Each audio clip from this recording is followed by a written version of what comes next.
Ahuru. Welcome back to the second part of day 4 of the 2021 plenary. This is the second plenary of the 7th Congress of the African People's Socialist Party. And so we want to just jump right into it and get back in the groove. We have some great things going on this afternoon. We want to right now have some dynamic culture done by a comrade who's very close to our movement, Comrade Zandale, and she's going to be performing "We Are the Vanguard." Ahuru.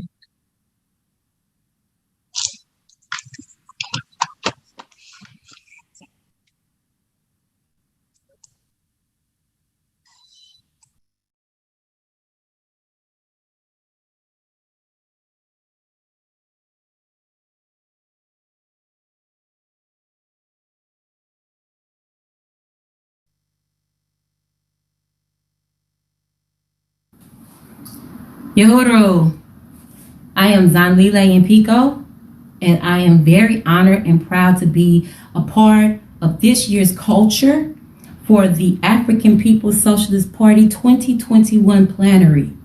Yehoro, come a long way. I will be performing my original piece, Vanguard.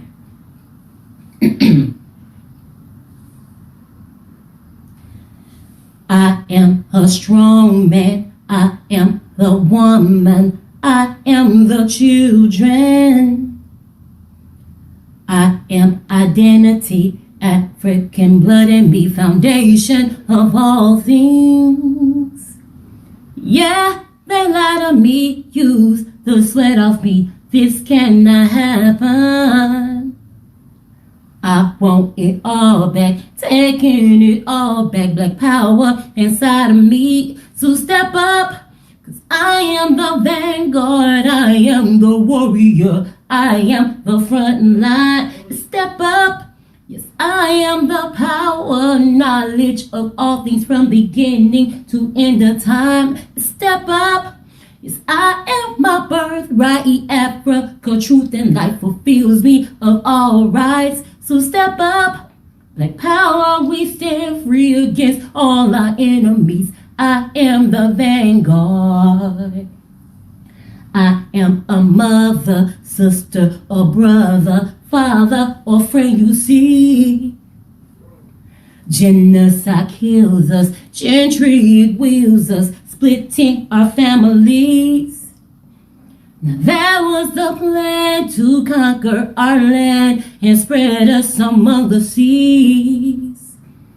But we are comrades and we are cadres, changing this path you see. So step up, 'cause I am the vanguard, I am the warrior, I am the front line. Step up, yes, I am the knowledge, I am the power from beginning to end of time. And step up, yes, I am my birthright. Africa, truth and life fulfills me of all rights. So step up. Black power, we stand free against all our enemies. I am the vanguard. Step up. I am the vanguard. I am the warrior. I am the front line. Step up.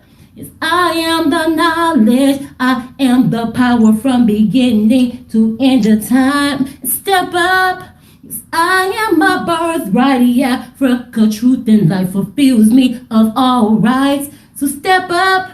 With power, we stand free against all our enemies. I am the vanguard. You are the vanguard. We are the vanguard. Uhuru, thank you.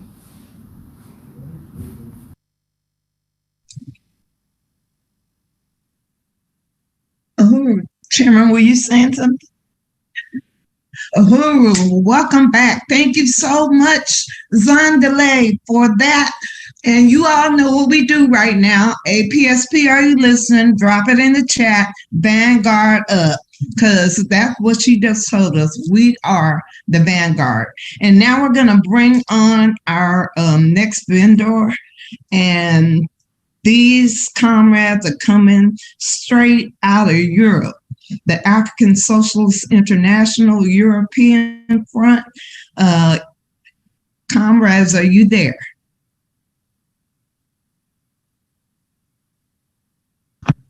Ooh, Comrade Pat, how are you? Ooh. Take it away. Uhuru, that's not Pat. That's Dr. Loretta King with the APTA report. But okay, so I'm looking at the notes. There's Europe has a video for their vending, so we're getting ready to play that now. Thank you, Uhuru.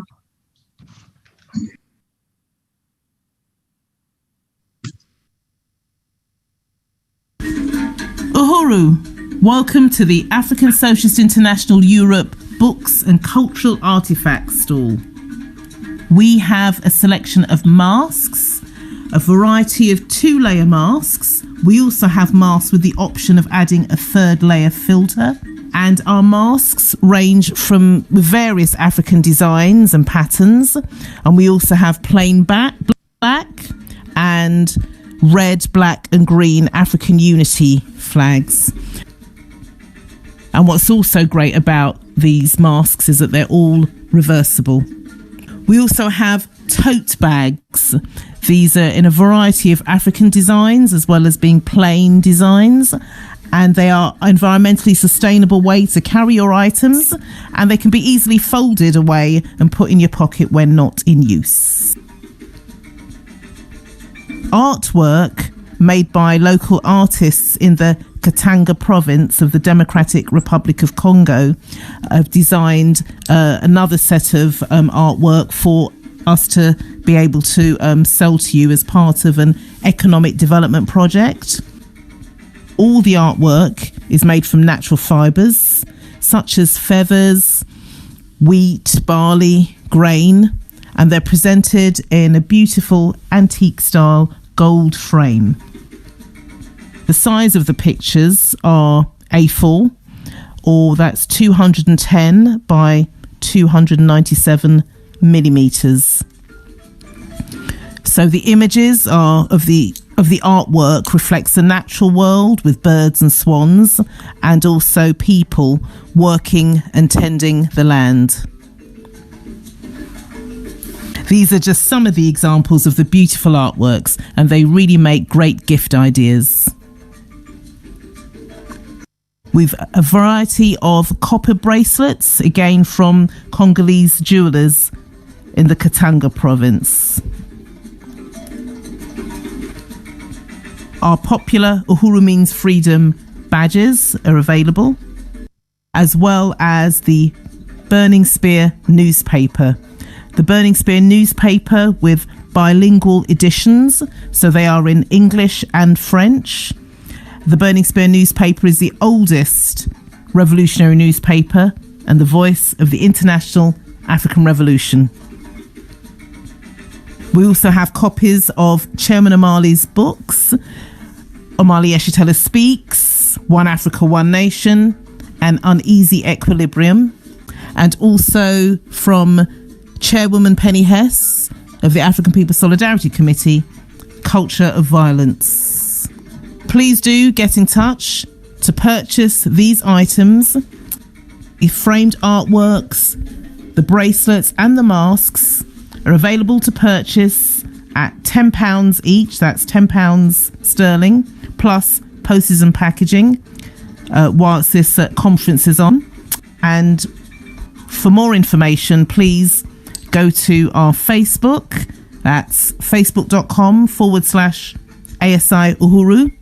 You can also email us at uhuruasi@gmail.com, or phone us on the UK mobile 07723 067 486. And to make your purchase via PayPal, go to uhuruasi@gmail.com. Uhuru, and we look forward to receiving your messages.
Uhuru, thank you for that bending session from our European front. So those were some beautiful pieces that were shown to us. So make sure that you go and get some. And now we're moving on to our next presentation, and we're going to hear from a dynamic organization that's going to be talking about African skills for African liberation. And it's being presented by the All African Peoples Development and Empowerment Project. And it is my great honor and my great privilege to be able to introduce my comrade, Dr. Aisha Fields. Uhuru, Comrade Aisha. Uhuru, comrades. Thank you so much, Comrade Malika, for that introduction. I just really want to salute this plenary, and I'm just so honored to be able to present this afternoon. And just to say again, my name is Aisha Fields, and I'm the International Director for the All African Peoples Development and Empowerment Project, which is commonly known as APDEP. I'm honored and excited to participate in this second plenary of the 7th Congress of the African Peoples Socialist Party. And I would like to begin my presentation today by saluting my leadership, Omali Yeshitela, Chairman of the African Peoples Socialist Party, and the leader and founder of the Uhuru Movement. I would also like to salute the architect of the Black Power Blueprint, Deputy Chair of our party, Onizine Yeshitela, the Secretary General of the African Socialist International, Comrade Luwezi Kinshasa, veteran organizer and APSP Director of Organization, Comrade Chimurenga Selembao, and the rest of the members of the international leading body of the African Peoples Socialist Party worldwide. So just to say that APDEP was formed by the African Peoples Socialist Party in 2007 with the mission to win African people around the world to contribute our skills towards building African community-led development programs in the areas of agriculture, education, healthcare, disaster preparedness, and emergency response. I think that this quote from Chairman Omali Yeshitela helps to inform us of the revolutionary strategy that APDEP was formed to carry out. And here's a quote from our chairman. APDEP is an important African internationalist organization that opens the door to the struggle for African liberation to an often overlooked sector of the African population, such as doctors, nurses, engineers, and other skilled African workers. A part of APDEP's task is to influence, indeed induce class suicide when possible, or at minimum, harness their technical expertise to the anti-colonial interests of the African nation as defined by its advanced attachment, the African Peoples Socialist Party, the vanguard of the African working class. APDEP was formed to bring Africa's skills to the African Revolution and forward into a united, liberated Africa. Guided by the revolutionary theory of African internationalism, APDEP members recognize the unity of all African people. We reject any and all false physical and mental borders that would seek to separate African people from each other and from our national homeland, Africa. APDEP members recognize that our primary contradiction as a people is political. Our fundamental problem is not a lack of education. It's not bad governance. It's not corruption or even racism, the ideas in the minds of white people, but that problem is colonialism. Africans do indeed exist as a dominated people. Our politics, our economics, our health, hell, every aspect of our lives are controlled by a foreign and alien state power, by white power, even if it's in blackface. And just as Africa's mineral and other natural resources are stolen by the US and Europe and are used to build the schools, hospitals, homes, and medicines needed to create and sustain a high quality of life for white people, Africa's human resources have been used to do the same. And this is not a new phenomenon. African people who became enslaved in the Americas were not just exploited for our labor, but our skills. Our kidnapped and enslaved African ancestors were agriculturalists, teachers, artists, healers, architects, and more. And their skills were a part of the stolen loot that served as the bloody foundation upon which this foul capitalist social system was created. And just as Africa's gold, diamonds, coltan, cocoa, fertile farmland, and other resources must be wrested from our enemies, so must our skills. The Neo-Colonial African Union estimates that about 70,000 skilled professionals leave Africa each year, dramatically impacting public service delivery, especially in the health sector. For many African countries, there are more doctors and health practitioners practicing in the US or in the UK than in their country of birth or training. More than 6,700 Africans born in Nigeria work in the UK National Health Service. Twice as many Kenya-born doctors work in imperialist centers than in Kenya itself. It is clear that the colonizer nation has benefited greatly from the knowledge and expertise of many Africans who leave Africa and migrate to imperialist centers in pursuit of economic opportunities that don't exist on the continent itself due to the neo-colonial leadership that has been imposed on our continent. Neo-colonial presidents, ministers, and other puppet politicians, as a rule, do absolutely nothing for our people. Their function is to facilitate the colonizers' economic and political plans in Africa. Their payoff is millions, sometimes billions in the bank, luxurious homes, Dubai or London vacations for their families, and only the best colonial education for their children. Not surprisingly, neo-colonialists don't even have enough personal dignity, let alone concern for the condition of the masses of African people, to create development programs that would ensure our people have regular access to electricity, clean water, or decent sanitation. There are few infrastructure programs that would allow our engineers and construction workers to build the roads, the hospitals, and the schools that would both employ the skilled workers and solve the people's problems. Many African healthcare workers, engineers, and teachers, and others who can't or won't leave Africa in search of employment end up hustling to make ends meet, sometimes unable to work at all in their fields of expertise. And even when African people born in or who have immigrated to imperialist centers get jobs, they aren't jobs that work to solve the problems of African people living there. This is because Africans in the US, in Europe, in Canada, and elsewhere exist as an internal colony where there is quality housing, food, and health care for the colonizer population, but poverty, sickness, and disease for the masses of colonized Africans living there.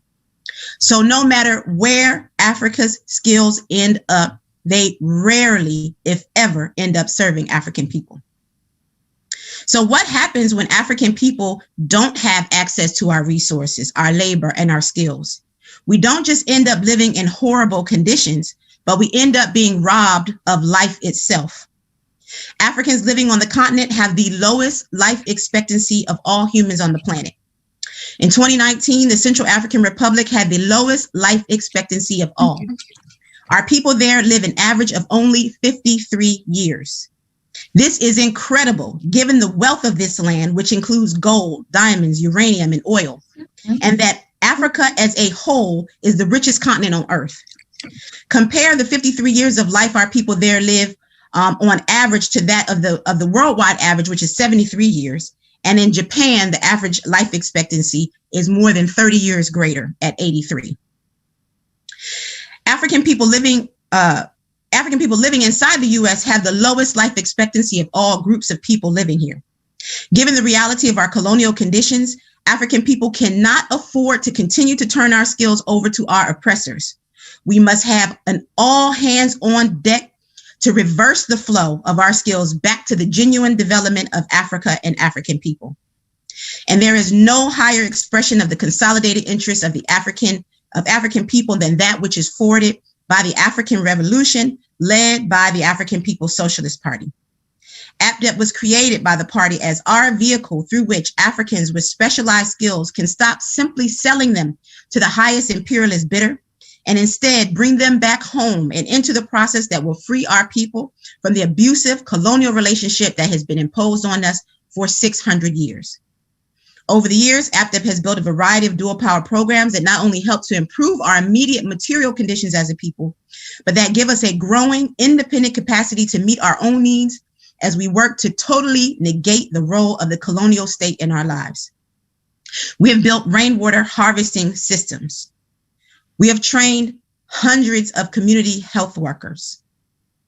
We have built infant and maternal health centers, a variety of youth and adult educational programs, a vocational school, a nursery school, community farms, gardens, and garden collectives. Today, APDEP's presentation will report on the work we have done to carry out our revolutionary mission since our last plenary, the first plenary of the 7th Congress of the African People's Socialist Party held in February of 2020. We will discuss our victories, our contradictions, and plans to overcome them. We will also point the way forward in 2021 and beyond.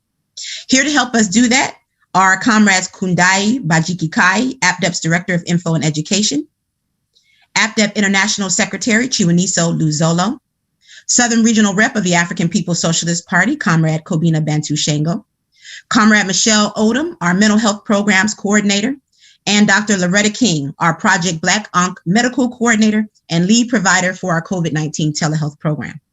Right now, I'm going to kick it over to Comrade Sister Kundai Bajiki-Kai, who will give us an overview of our volunteer program and membership departments. Uhuru Kundai.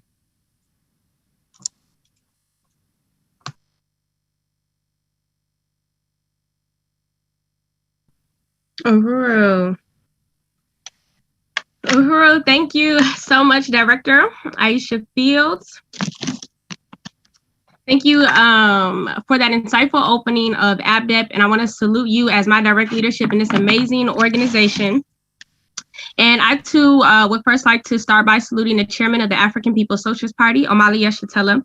And since I will be reporting on the last 12 months of our NTU Volunteer Brigade, I cannot go any further without saluting the Deputy Chair, Ona Zane Yeshitela, and her office for the NTU trainings that have allowed APDEP to really develop in this period.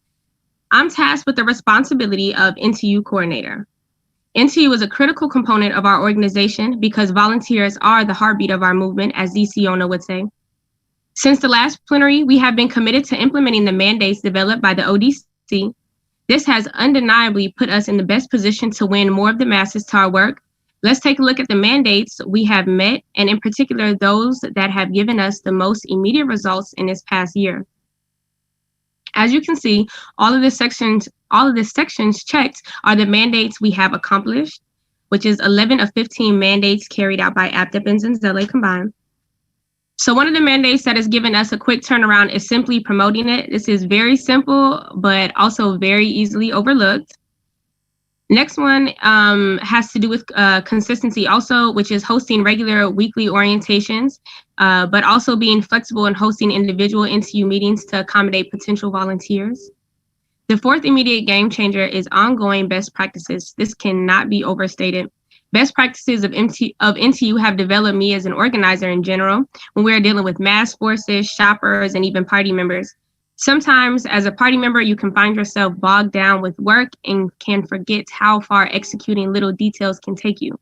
Constantly reminding myself and reiterating to APDEP leading forces best practices has kept us on point and brought forces closer to us. Initially, the building of NTU was just taken on at a local level, only giving us the ability to win people in our headquarters, Huntsville, Alabama, which was okay because we were able to bring in quite a few students from the surrounding universities and interested shoppers and community members. However, COVID-19 had other plans. During the initial shelter in place, NTU had come to a halt, and all I kept hearing was chairman and DC Ona saying, "We have to get creative, comrades." From that, the idea of video orientation began, but not in the best way. The first 3 people who responded to our posts online about volunteering, I had FaceTime and Instagram video calls with. That was not the Uhuru movement style. After that, I received suggestions from comrades about video call platforms, which I had absolutely no former knowledge of, but I quickly became a back-end technician to make this happen in a much more organized and professional manner, as we are professional revolutionaries. And that's just one testimony that proves in this movement, you can be anything you want to be. So from there, we started opening up orientations for more than one person to participate, ultimately increasing our capacity to win more forces in a much more efficient way.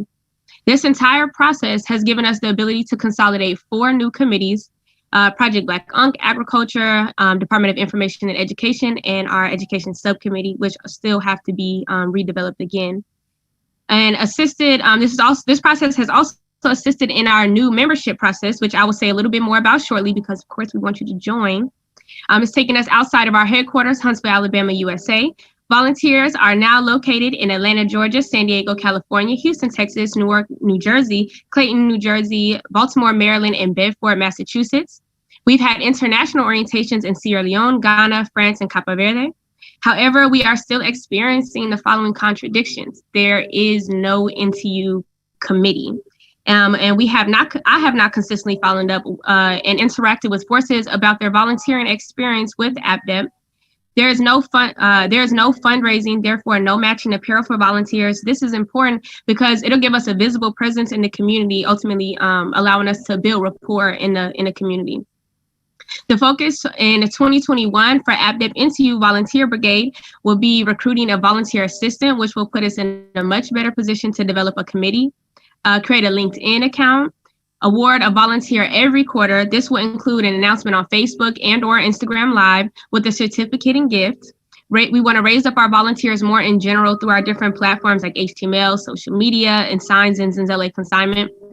And along with our MLK Day, we want to build an event with the African People's Socialist Party to win new volunteers and to deepen the unity and political understanding of current volunteers.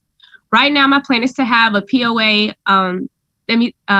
I was going to say the POA developed in April of 2021, but actually the POA is almost completed now. So when I wrote the script, I didn't think it would be able to be done that quickly. As I just mentioned, our MLK Day of Service is an event that functions under NTU. This year was our 5th annual MLK Day of Service. Due to COVID, we could not have the event as we normally would. So again, we just had to get creative. Now, we had a lot of wins this year, despite the current pandemic. We split the event up into 2 parts. The first part was an in-person local mass outreach opportunity in Huntsville. We actually had more volunteers this year for MLK Day than we did last year. 31 volunteers went out into the surrounding communities of Zenzele and distributed 1,000 Project Black Unk telehealth flyers, as well as Zenzele flyers. Then the second part was conducted online that evening as a part of our membership drive. But since it was online this year, we had the #1 recruiter of our movement as the keynote speaker, Chairman Omali Yeshitela. We exceeded our membership goal and consolidated over 20 members, new forces, and renewals. Overall, MLK Day met most of its goals and was a very politically winning 2-part event for ABDEP. That brings me to the next report, membership. I'll give a brief overview. At this moment, I serve as the interim coordinator. ABDEP needs an African internationalist that can carry out all the responsibilities of this position to put us in the best place to build our base and departments. So we thought it would make most sense for me to serve in this interim position since I lead NTU, which means I have the responsibility of converting volunteers into members through an organizational funnel. Through this process, we have been able to expand outside of our headquarters. Once again, ABDEP is at the point of no return. And the last plenary, we were mostly just functioning as a single local branch in Huntsville. Now we have members in Alabama, Texas, California, Florida, Maryland, Missouri, Pennsylvania, New York, DC, and New Jersey. We only have active programs in Huntsville and Alabama right now. And since COVID has forced many things to happen online, we do have active participation in our programs across the US. Not all of our members are active, nor do we have members and programs outside of the US, which we must overturn because we are not a US-based organization. We want ABDEP to be wherever Africans are willing to build. We are hoping to overturn this soon with the forces who have completed our international NTU orientation. We've had ASI meetings with the Secretary General, Luwezi Kinshasa, to bring ABDEP outside of the US through the party. This struggle has helped me to recognize the necessity of winning our mass members to the party. ABDEP needs cadre and party members to lead it. In part, this means ABDEP will have to develop African internationalists from within. This has helped me to learn that we should not be dependent on the party to bring in African internationalists. We must duplicate ourselves within the structure of ABDEP and contribute to the growth of the party. This does not mean all ABDEP members will be converted to party members, but those that recognize the significance of the party with a deeper level of unity to the politics will be recruited into ABDEP. However, one of the goals of membership is to make all ABDEP members conscious African internationalists. This is being carried out through our monthly membership meetings where we engage in political education to not just develop our members ideologically, but to teach them how to be a part of Uhuru movement organizations and committees. We want everyone viewing today to join the fight for self-reliance. We heard briefly from our international director the need for Africans to return their skills back to our nation through an organizational vehicle. APDEP, under the leadership of the Advanced Detachment of the African Working Class, is that vehicle. The mission and vision has been laid out and plans of actions are constantly being developed. All you have to do is make the commitment to get on this moving train. The future of Africa needs us to come together and collectivize our skills under one banner. APDEP's only requirements are membership dues, which we have various levels that can fit any income level, and that you agree to our 5 principles of unity. 1, all who participate in APDEP work must do so under the leadership of APDEP. 2, all African people, wherever we may be located, are one people. 3, the resources of Africa are the birthright of African people everywhere. 4, African people need self-determination, not charity. 5, any skills possessed by an African anywhere does not belong to that individual. Rather, that skill belongs and must be used for the benefit of the masses of African people everywhere. One of our reps is placing the membership link in the chat for you to step out there and make the commitment to build a future for ourselves and for our children. You can also visit developmentforafrica.org/membership. Although APDEP needs committed active members, we are also calling on those of you who cannot commit your time right now to join also, as our membership fees help to sustain our program. If you believe that every Black person having access to genuine healthcare, food, clean water, and other basic necessities of life, along with education that gives us the ability to solve our problems independent of our oppressor, is a right and not a privilege, then this is the organization for you. We must resist these oppressive conditions together and assume the responsibility of building new processes together. Not only after this system is taken down, but right now in this current period while it's falling, we must be prepared to feed ourselves, provide adequate health care to our people, and education to unlearn this useless colonial teachings and learn whatever we need to know to bring us to a liberated world. And if you're not one yet, to which you will be joining, don't go anywhere. We're about to get into some amazing presentations on the work of APDEP that have developed in just the last 12 months that you can be a part of. So now I would like to turn it back over to my leadership, again, the International Director, Dr. Aisha Fields, to tell you all about the program that was the kickoff for all of the reestablishments in APDEP during 2020. Uhuru. Uhuru Kundai, thank you so much, Comrade, for that report. Uhuru, thank you so much for that report. At this time, I am proud to open up our report on APDEP's healthcare programs, which for now are being housed under our Project Black Ankh program, which will be discussed in more detail in a moment. As we all know, 2020 was the year the entire planet was rocked by the COVID-19 pandemic. SARS-CoV-2, a never before seen novel virus of curious origin, a virus that attacks the whole body, not just the respiratory system as doctors and scientists initially thought.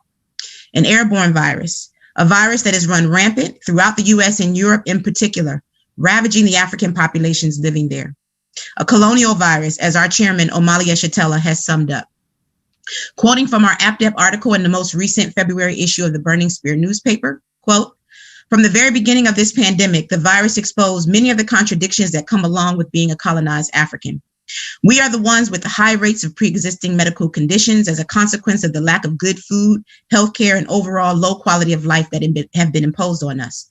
We are the so-called essential workers, those who do all the work required to keep the world capitalist economy from grinding to a halt. We are the grocery store and food service workers who weren't even given masks and other protective equipment in the early stages of the pandemic, but who were expected to work for long hours for almost no pay. We are the ones who can't work from home, who live in multi-generational households with our vulnerable elders, who can't afford to take off work when we do get sick, who don't have childcare when the schools are closed. We are the ones who couldn't get COVID testing when the testing sites and drive-thrus were only in white communities. We are the ones who were turned away from emergency rooms, ignored, or discharged early, returning home to die. We are the parents, families, friends, and loved ones of little sister Skylar Herbert, the first child to die in Michigan from COVID-19 after spending 2 weeks on a ventilator. If the coronavirus pandemic underscores anything, it is an absolute necessity for African people to unite in our historic mission to once again become a self-determining, self-governing people. A united, socialist Africa under the leadership of the African working class would secure the health, well-being, and dignity of African people everywhere. African people under such a government could use the resources of Africa, both human and material, to protect African people and defeat the colonial coronavirus, end quote. More than 106 million people worldwide have contracted COVID-19, the disease caused by the SARS-CoV-2 virus. More than 2.32 million human beings have died as a result. The United States has by far the greatest number of confirmed cases and deaths, with more than 27.1 million and 465,000 respectively. The U.S. case numbers are alarmingly and unnecessarily high, and African people are the hardest hit. According to the COVID Tracking Project, 150 of every 100,000 Africans in the U.S., at least 65,455 African people have died from COVID-19, the highest ratio of any group in the country. Nationwide, Africans are 1.5 times more likely to die from COVID-19 than white people. With more than 9.52 million cases and 232,000 deaths, Brazil is right behind the U.S. in terms of COVID deaths. Brazil has the second largest population of African people in the entire world, with only the neocolonial territory of Nigeria home to more African people. While much of the continent of Africa has been spared the direct effects of high rates of COVID-19 infections, neocolonial South Africa, or occupied Azania, has not. South Africa has registered more than 1.48 million cases, resulting in 46,000 deaths. A new COVID variant first seen in South Africa is more contagious and potentially more deadly than the original variants, causing concern over the increasing numbers of cases and deaths it may cause, along with what it might mean for the efficacy of the current COVID vaccines. It should be clear that no government anywhere is working to explicitly meet the healthcare needs of African people. So it is for the African Revolution to assume responsibility for developing the systems and institutions that our future African government will build. This is the essence of the political and organizational work of the African People's Socialist Party, the African Socialist International, and the Uhuru Movement have been doing for more than 50 years. With the establishment of the African People's Socialist Party's war campaign against COVID-19, People's War Campaign, against COVID-19, APDEP has been called on to reignite Project Black Ankh, the African nation's emergency preparedness and response program. Project Black Ankh was initiated by APDEP in 2014 as a response to the Ebola epidemic in West Africa and was created out of the need to ensure that African people have our own independent capacity to respond to natural and imperialist imposed disasters that impact our people anywhere. Practically speaking, this means that Project Black Ankh was created to give African people the collective capacity to respond to and offer support to our people when there are earthquakes, as in Haiti, hurricanes like Katrina in Louisiana in the United States, and other kinds of disasters that disproportionately affect African people because of our vulnerability as a colonized people, no matter where we are. Sierra Leone, where Project Black Ankh was born, has been the location of many important APDEP programs over the years, including 2 maternity health centers, multi-acre vegetable and cassava farms, rainwater harvesting programs, a vocational school, nursery school, and a variety of youth and adult educational programs. Project Black Ankh Sierra Leone initiated a process where we trained 50 community health people to become community health workers, teaching them how to identify and prevent Ebola virus disease. We also connected with 40 Ebola survivors and their families, providing them with food, water, medicine, and sanitation supplies. In an effort to help to address the stigma many Ebola survivors experience upon their return home, APDEP members worked with community entertainers to create skits and jingles that were performed throughout the communities, holding up Ebola survivors as heroes and calling on the community to embrace them as such. Since that time, Project Black Ankh has intervened in African communities in Houston in response to Hurricane Harvey in 2017. It is now, though, in the era of COVID-19, that APDEP has determined to build Project Black Ankh as a permanent program as the African nation's response to the Red Cross. Right after consolidating the People's War Commission and reactivating Project Black Ankh, APDEP began right away bringing together our medical advisory team and writing a variety of COVID protocols covering everything from how to boost our immune systems to ways we can mitigate our risk of catching COVID-19. These protocols were put into brochures, leaflets, and posters for mass distribution and taken by the thousands to African working class communities around the U.S. All this was launched in early March before most people generally understood the serious implications of COVID and prior to the lockdowns initiated in the U.S. Even when lockdowns were implemented, Uhuru movement organizers from around the U.S. and South Africa went directly to the African working class, bringing our protocols, informing our people on the importance of mask wearing, and offering organization as the key to defeating the colonial virus. Throughout the pandemic, APDEP's doctors and nurses have provided COVID and non-COVID related health consultations and medical support for members and organizers in the Uhuru movement and the African nation at large. This is not a small or insignificant development, as we know that the vast majority of African people around the world do not have access to appropriate medical support. That is as true for Africans in the US as it is for Africans in the Caribbean, the continent of Africa, South America, and elsewhere. Here to report more on the incredible work of APDEP's Project Black Ankh in this last year, specifically on the creation of our own independent anti-colonial healthcare program, is Dr. Loretta King, Project Black Ankh's medical programs coordinator and lead telehealth provider. Uhuru, Dr. King. Dr. Fields, thank you so much for that introduction. All right, I am so excited to be here today. So I thank you guys so much, but I'm very honored. But what I want to do is just give you an updated report on our international COVID-19 telehealth program. But before I get started, I would like to start the presentation out by introducing our medical team. We have Comrade Deborah Fofeet Akibalan. She's an RN with more than 40 years of nursing experience. She lives in St. Louis, Missouri, and she serves as our medical volunteer coordinator. Next, we have Dr. Lauren Arrington. She's a nurse midwife based in Baltimore, Maryland.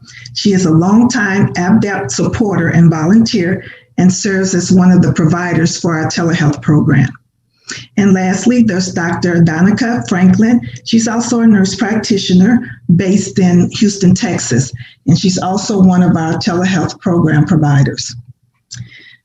APDEP launched our telehealth program in July of 2020 in response to the call from the African People's Socialist Party People War Commission for APDEP to reignite Project Black Ankh and build our own independent healthcare programs that meets the needs of our people during this pandemic.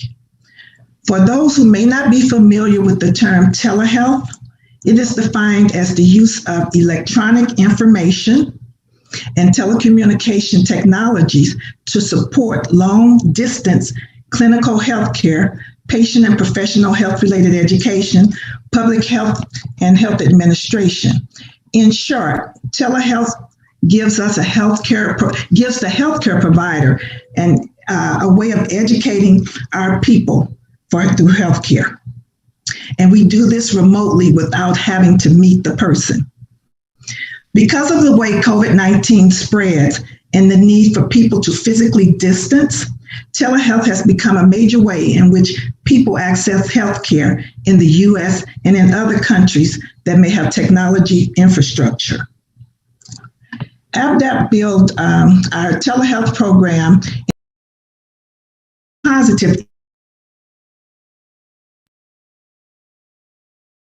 impact on the lives and health by providing access provided by our medical volunteers through educational guidelines, through the CDC, which is the Center for Disease Control, and the World Health Organization, better known as WHO. All appointments are free and are staffed by licensed medical professionals like myself. However, our telehealth program does not offer our users access to medical treatment. We stress the importance for the person receiving this service that we're not a substitution for you building a relationship with your primary care provider. If you have a COVID-19 related symptom, question, you can call and make a free virtual appointment by going to our website. The website is www.who.org. developmentforafrica.org/telehealth. All appointments are in 30-minute time slots via Zoom call. Please note that all appointment times are in U.S. Central Standard Time, so please adjust for time zone changes. For now, appointments can only be taken in English. However, we are working on plans that will hopefully allow us to take appointments in other languages this year. Since we began taking appointments, our telehealth program has provided educational resources and guidelines to African people around the world. To this date, we have taken appointments from Sierra Leone, South Africa, the UK, France, and several United States territory. So, what does the future of Black on Telehealth program look like? Well, for me, I'm very excited. I think it looks very promising. Because of the success we've had so far with providing information about COVID-19, our goal for the future is to expand this program by providing health information on chronic diseases that are prevalent in our community, such as diabetes, high blood pressure, high cholesterol, strokes, heart disease, nutrition, just to name a few. We are working now to include mental health support, which is very, very important, as our next addition to this program. We are certain that the more our people know, the better our healthcare outcomes will become. Now I would like to take this time to turn it over to a fellow member of the ABDAP medical program team, Michelle Odom, our Ask the Doctors program producer and mental health program coordinator. Ruha, Michelle. Uhuru, thank you, Dr. King. Well, as mentioned, my name is Michelle Odom, and I'm grateful to participate in today's presentation and really excited to discuss the areas of development in ABDEP that I've been given responsibility for under the leadership of Director Aisha Fields. So I'll begin with the Ask the Doctor series, which is the program that I am the producer of. So the Ask the Doctor series was developed in June 2020 to serve as one of the strategies to give the African nation access to learn from African medical professionals, activists, revolutionary organizers about healthcare issues that are confronting African people, as well as to serve as a monthly fundraiser to help to raise funds for the COVID-19 telehealth program that Dr. King just described. As we can see, there is a need for that program, and the Ask the Doctor series is carrying out the goal of winning and building relationships with doctors, scientists, educators, one second here. Thank you. Professionals in various fields to return their skills and to make their expertise available to all African people. In 2020, the majority of the topics that we focused on were about the coronavirus and the many ways in which African people were really being hit hard because of the colonial virus. The series addressed topics around building one's immune system, Black men and COVID, homelessness, nutrition and diet, protesting during COVID-19, Black men, Black women, pregnancy during COVID-19, and the vaccine, raising the question of should Black people take the COVID-19 vaccine. Once again, ABDEP's strategy for this series is to help to grow our capacity for developing revolutionary healthcare by serving as a true resource and a hub for life-saving information when it comes to the health and the well-being of African people. So for 2021, I will continue to struggle to overturn the contradiction of meeting our fundraising goals during our telehealth webinars and to continue to win more skilled Africans to explore and to also explore new topics. For example, challenging the charity model, the role of African intellectuals, which you'll see soon, wellness in the aftermath of COVID-19, looking at post-viral fatigue syndrome, celebrating our COVID-19 survivors, and really whatever other issues are impacting the African nation. So ABDEP is also developing the programming and strategy to take on the question of mental health. We touched on this during the Ask the Doctor webinar in July 2020 with Southern Regional Representative Kobina Bantushango and Dr. Monica Hinton. So next, I'm going to talk more about the development of the mental and behavioral health or wellness programs in ABDEP. The purpose of these programs, just like any other program in ABDEP, is to improve the overall conditions that are impacting our health and the quality of life of African people everywhere. In 2020, the development started with creating a plan of action and really deepening the stages of development. One of the goals of 2020 was to facilitate the training of ABDEP's medical advisory team to become certified as a mental health first aid.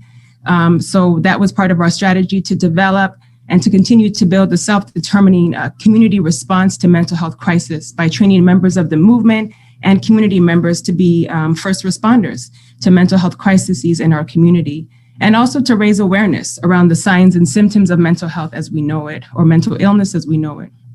But these trainings will ultimately support ABDEP's response to Project Black Ankh and the telehealth program, as well as undoubtedly African people continue to be impacted by what the chairman has coined as the colonial virus. As we continue to organize in these communities, we plan to develop referral networks of volunteers and partners to provide follow-up care for community members and telehealth patients in their local communities, cities, and townships.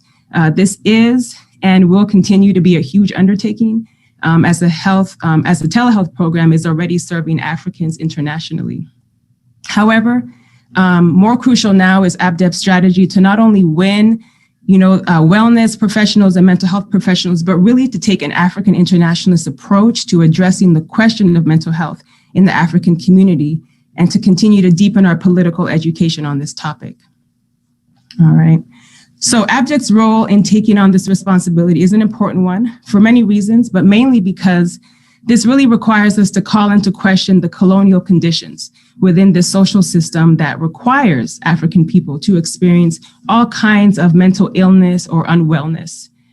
Because as African internationalists, we understand that what's happening and what we are experiencing is colonialism, and that we have to take control of this narrative around mental illness and mental health.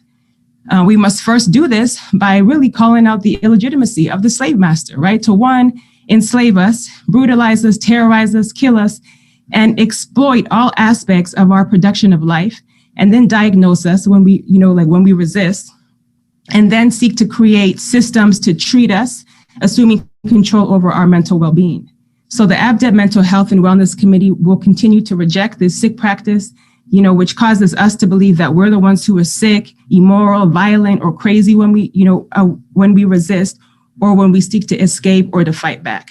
Because in reality, it's the settlers and the colonialists themselves who have for centuries and still continue to commit the most disgusting acts of violence and genocide against all oppressed and colonized people, taking and exploiting our land, our resources, forcing labor, stealing the production of our labor, terrorizing our communities daily, playing with our lives. But we're the ones who are mentally ill and need treatment, right?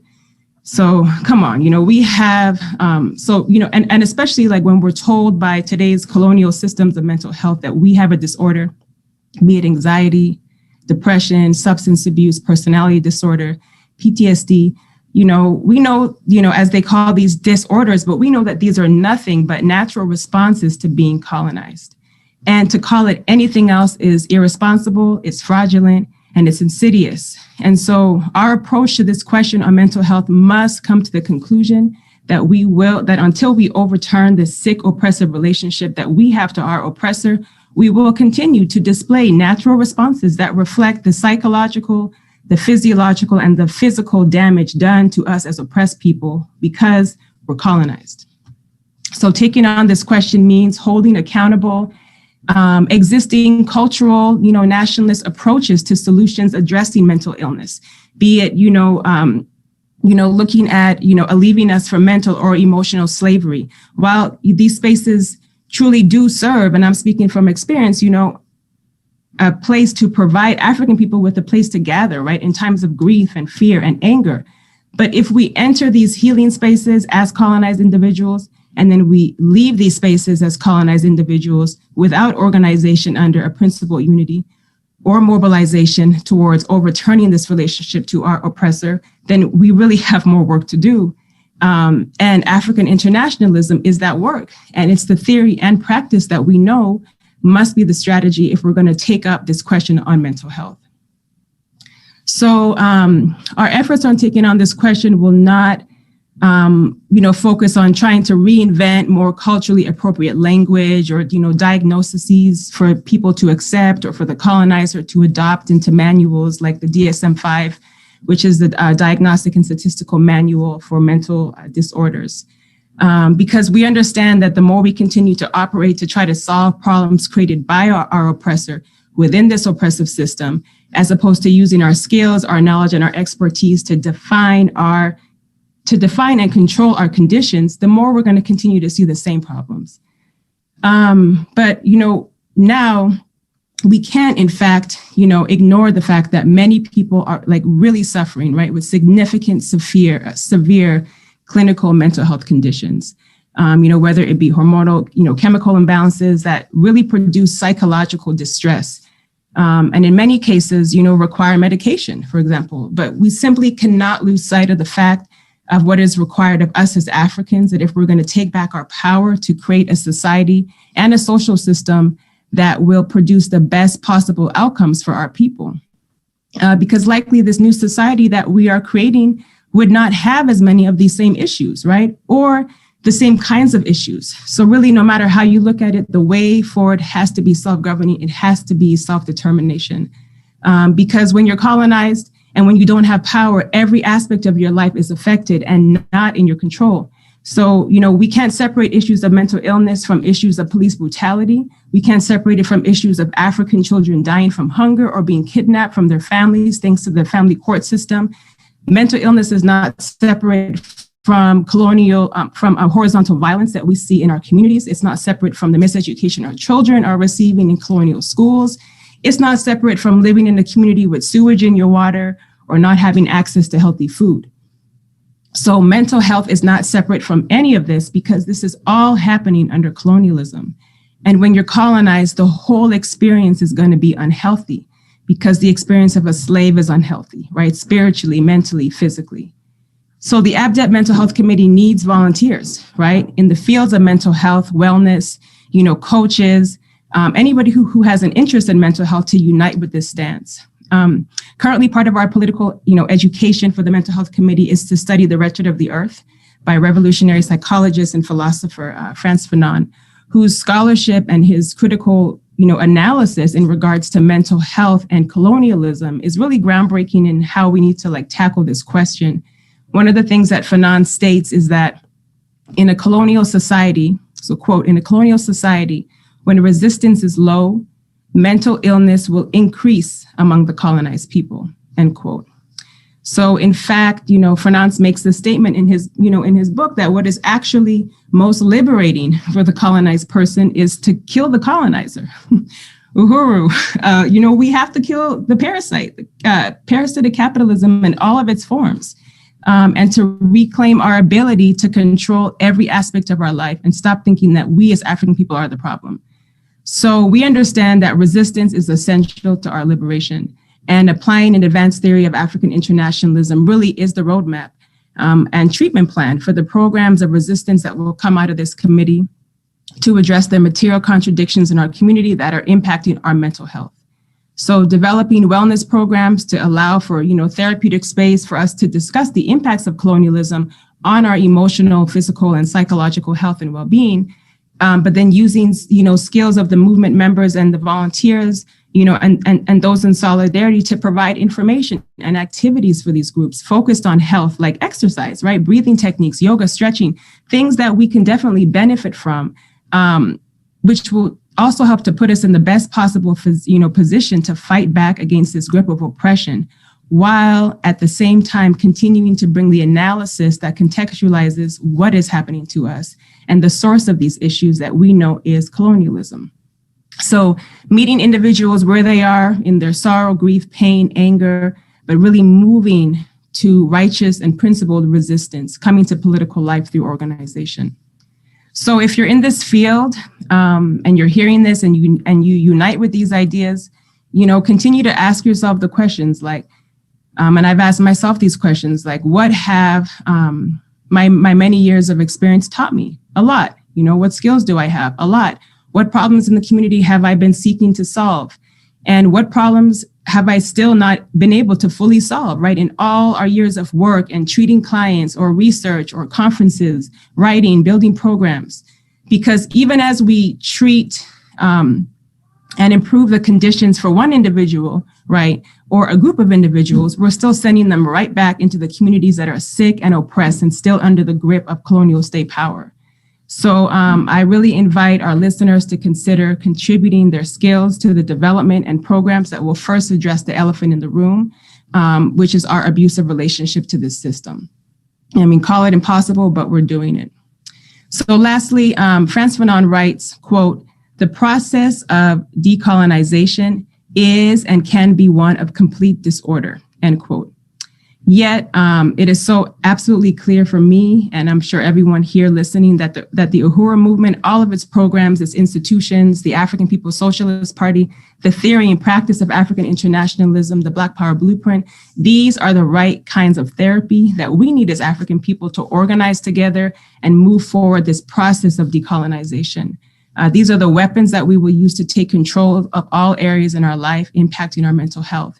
And it's really time for us to give a new meaning to healing through acts of resistance towards liberation, and to take back our power and our freedom as African people. So join the ABDEP Mental Health Committee, volunteer your skills, because we are building to win. And now I'd like to introduce the Southern Regional Representative, Kobina Bantushango, who is a leading force in ABDEP's Agricultural Committee, who will give the report on ABDEP's Agricultural Committee. Uhuru.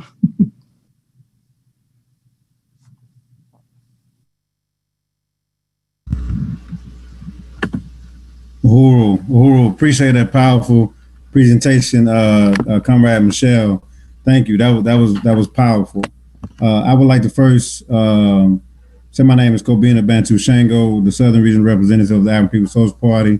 I would like to give a salute to my leadership, Chairman Omali Yeshitela, and Deputy Chair Owner Zene Yeshitela, and Director of ABDEP, Dr. Aisha Fields, for her immaculate leadership.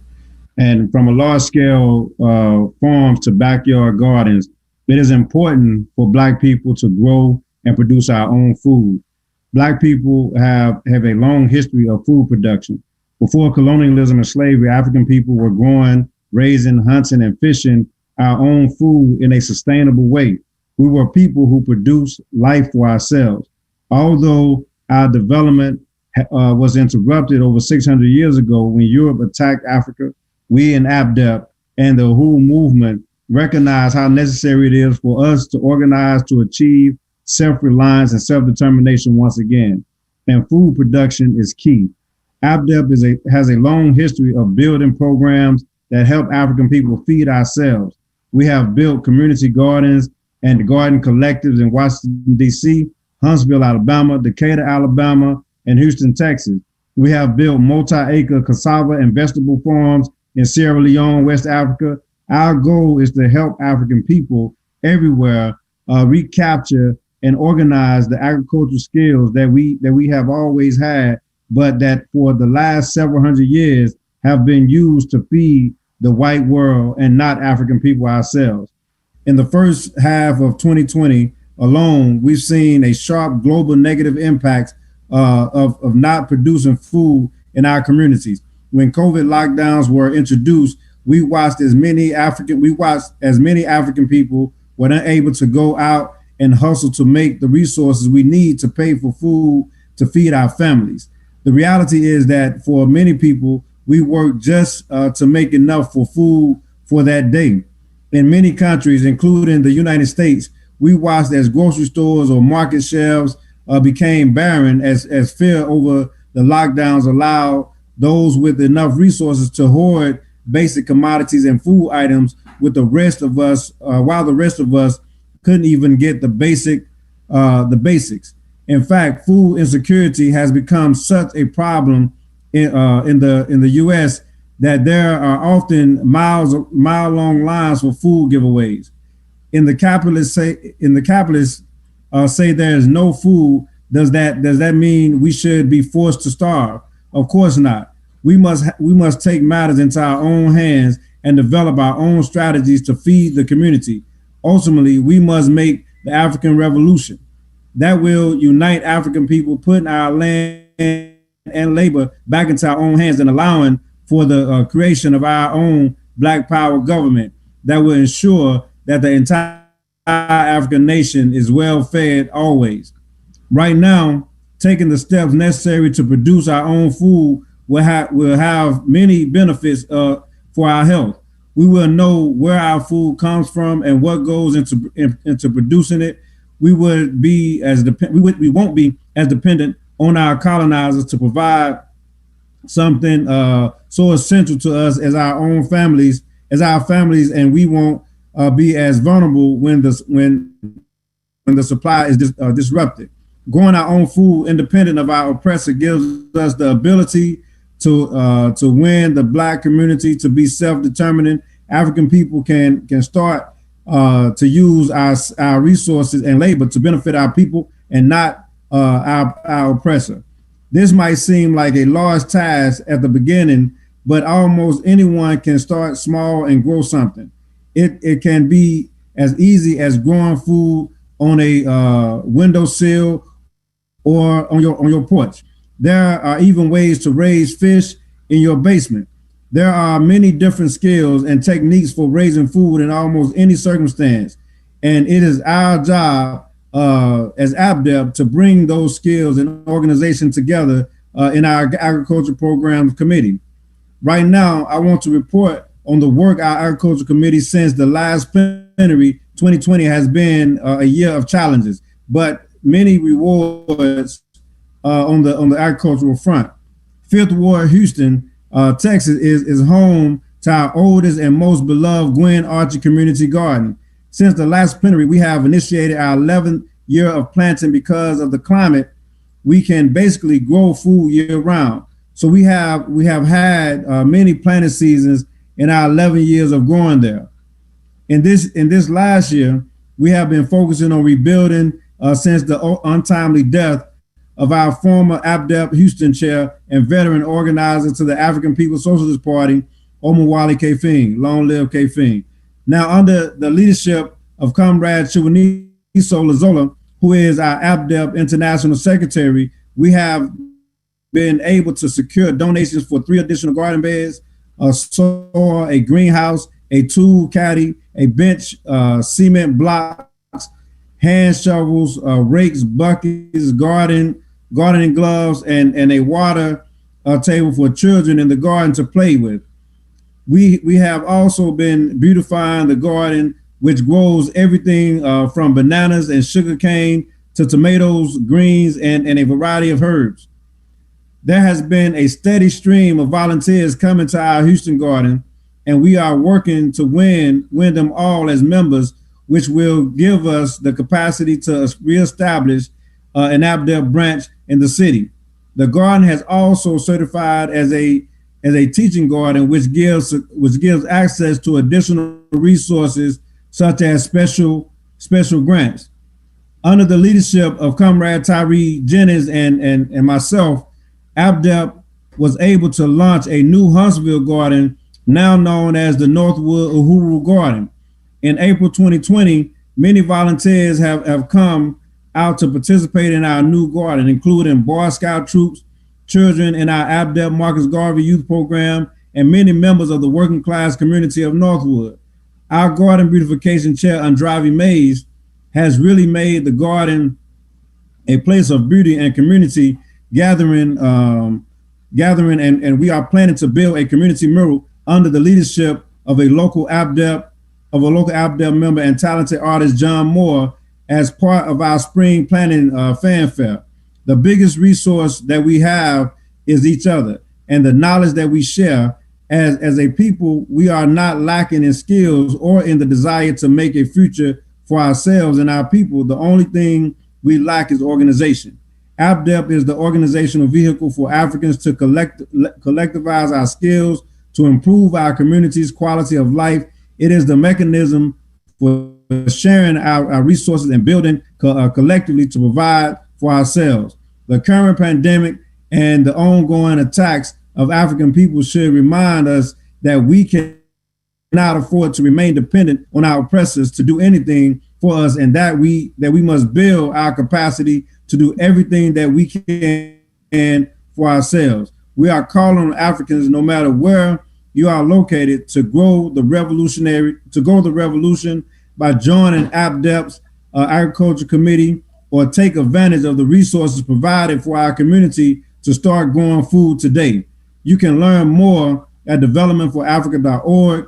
There you will find more articles that will address African people controlling our food. We even have DIY articles and videos on different gardening techniques, food storage and preparation. We also have videos on the same subjects.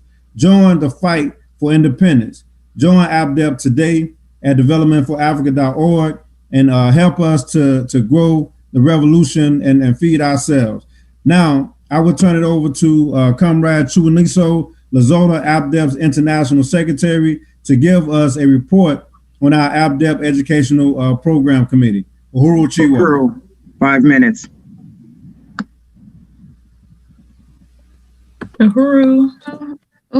Sorry, one moment. I was told our presentation was 1 hour and 10 minutes. And we only have 5 minutes? 10 minutes. Thank you. Uhuru. Again, my name is Chiwo, and I'm the International Secretary of APDEP and an organizer on APDEP's Education Subcommittee, which is responsible for the Marcus Garvey Youth Program, the main component of our education work, and I will be giving that report. Next. The goal of the Marcus Garvey Youth Program has been to build African internationalist youth programs and is aimed at winning unity with the general position of African self-reliance and self-determination. The program offers children access to monthly skill building workshops, political education, and African history, as well as culturally affirming social activities. Next. And this goal of building African internationalist youth programs has been materialized through our youth gardening days at both the APDEP and the Huntsville and the Houston Community Gardens. African drumming and martial arts workshops, our youth entrepreneurial workshops, virtual paint parties, and our annual Black History Month essay contest, mostly all of which were moved virtually due to COVID-19. The work of the Marcus Garvey Youth Program has been carried out with no shortage of recruitment efforts or propaganda. And here are a few flyers that are promoting the Marcus Garvey Youth Program and some of the events and monthly workshops previously mentioned that we held last year. The goals of the Marcus Garvey Youth Program for 2021 are as follows. Number 1, to develop the Marcus Garvey Youth Program to be a permanent program in the party as a children's youth wing of the Uhuru movement. Number 2, to utilize the Marcus Garvey Youth Program, we want to develop children as African internationalists. Number 3, to teach specialized skills. And number 4, to give the children a sense of national identity. We plan to be able to provide our children with the skills our community need and the understanding that those skills belong to the African nation. And some components of the program would be, and you can see a more extensive list here, but just for an example, we want to teach first aid and CPR, teach health and nutrition. We want to have annual youth survival skills camps, teach the children agriculture, teach about sustainable and renewable energy, teach computer coding, of course, political education. And the program would be like a rites of passage for African children to develop as African internationalists. In 2023, the Marcus Garvey Youth Program will be bringing a contingency to the African People's Socialist Party Plenary in occupied Azania, comprised of children of the program. And this trip will be a great opportunity for the children to not only see the beautiful continent of Africa, but to deepen their connection to our homeland and their understanding of our conditions worldwide. As participants and attendants of the plenary, they will be able to showcase their development and also gain valuable political education. The Congress. One exciting project of the Marcus Garvey Youth Program that emerged last year has been the Black History Month essay contest, which is back for a second year and currently open to children ages 9 to 13. And it asks children the question, who is your favorite African revolutionary and why? The deadline to enter this contest is February 20th, and it's open to children everywhere. So if you have any children who you know who are interested, you can go to our Facebook page and enter there. We have also been developing, here are the certificates awarded to 2 of our previous winners of our essay contest. And this is the first one, and Macaulay Buchanan is the second one. We have also been developing and working on our Marcus Garvey Youth Book.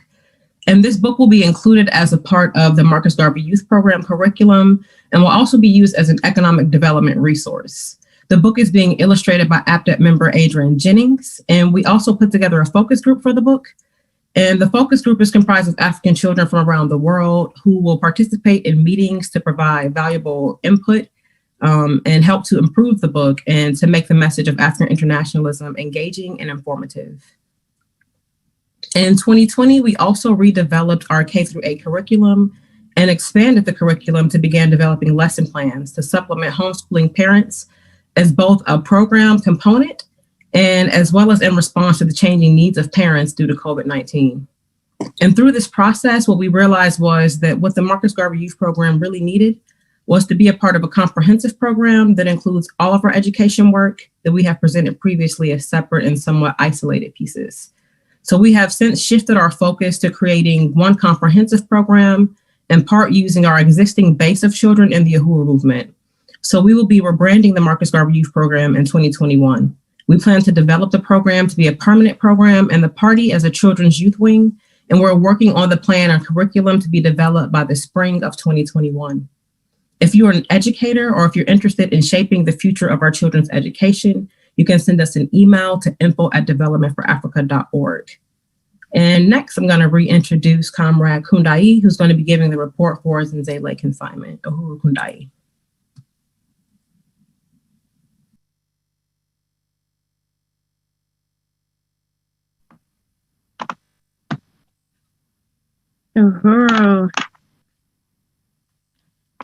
Uhuru, thank you, Chiwo.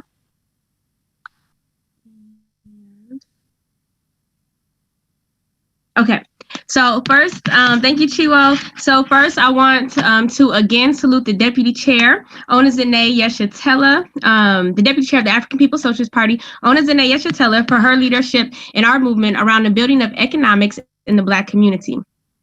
And the call for ABDEP to get off the treadmill of fundraising and create a plan for regular resources and income for the programs of ABDEP. And then it was so, Zenzele Consignment was born as a proposal from the Deputy Chair, Onezene Yeshatela, and was opened under the leadership of our director, Dr. Aisha Fields, on August 13th, 2016. Zenzele Consignment is the economic development institution and fundraiser for the programs of ABDEP. We are a Buy Black Power institution of the Uhuru movement that not only raises resources for ABDEP programs, but allows African artisans, artists, jewelry makers, and clothing designers to raise resources for themselves and their families by consigning their items with us.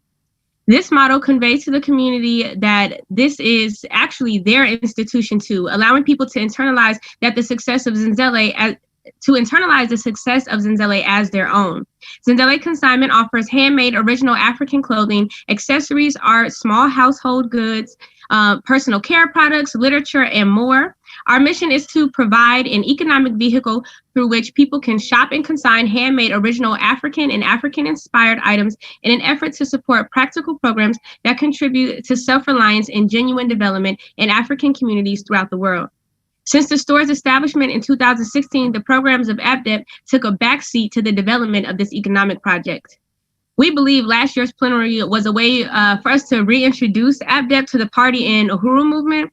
For many of our members and viewers, you came into the Uhuru movement at a time when ABDEP couldn't be seen as the vision the chairman laid out and for the work that was accomplished primarily in West Africa for its first 10 years of existence.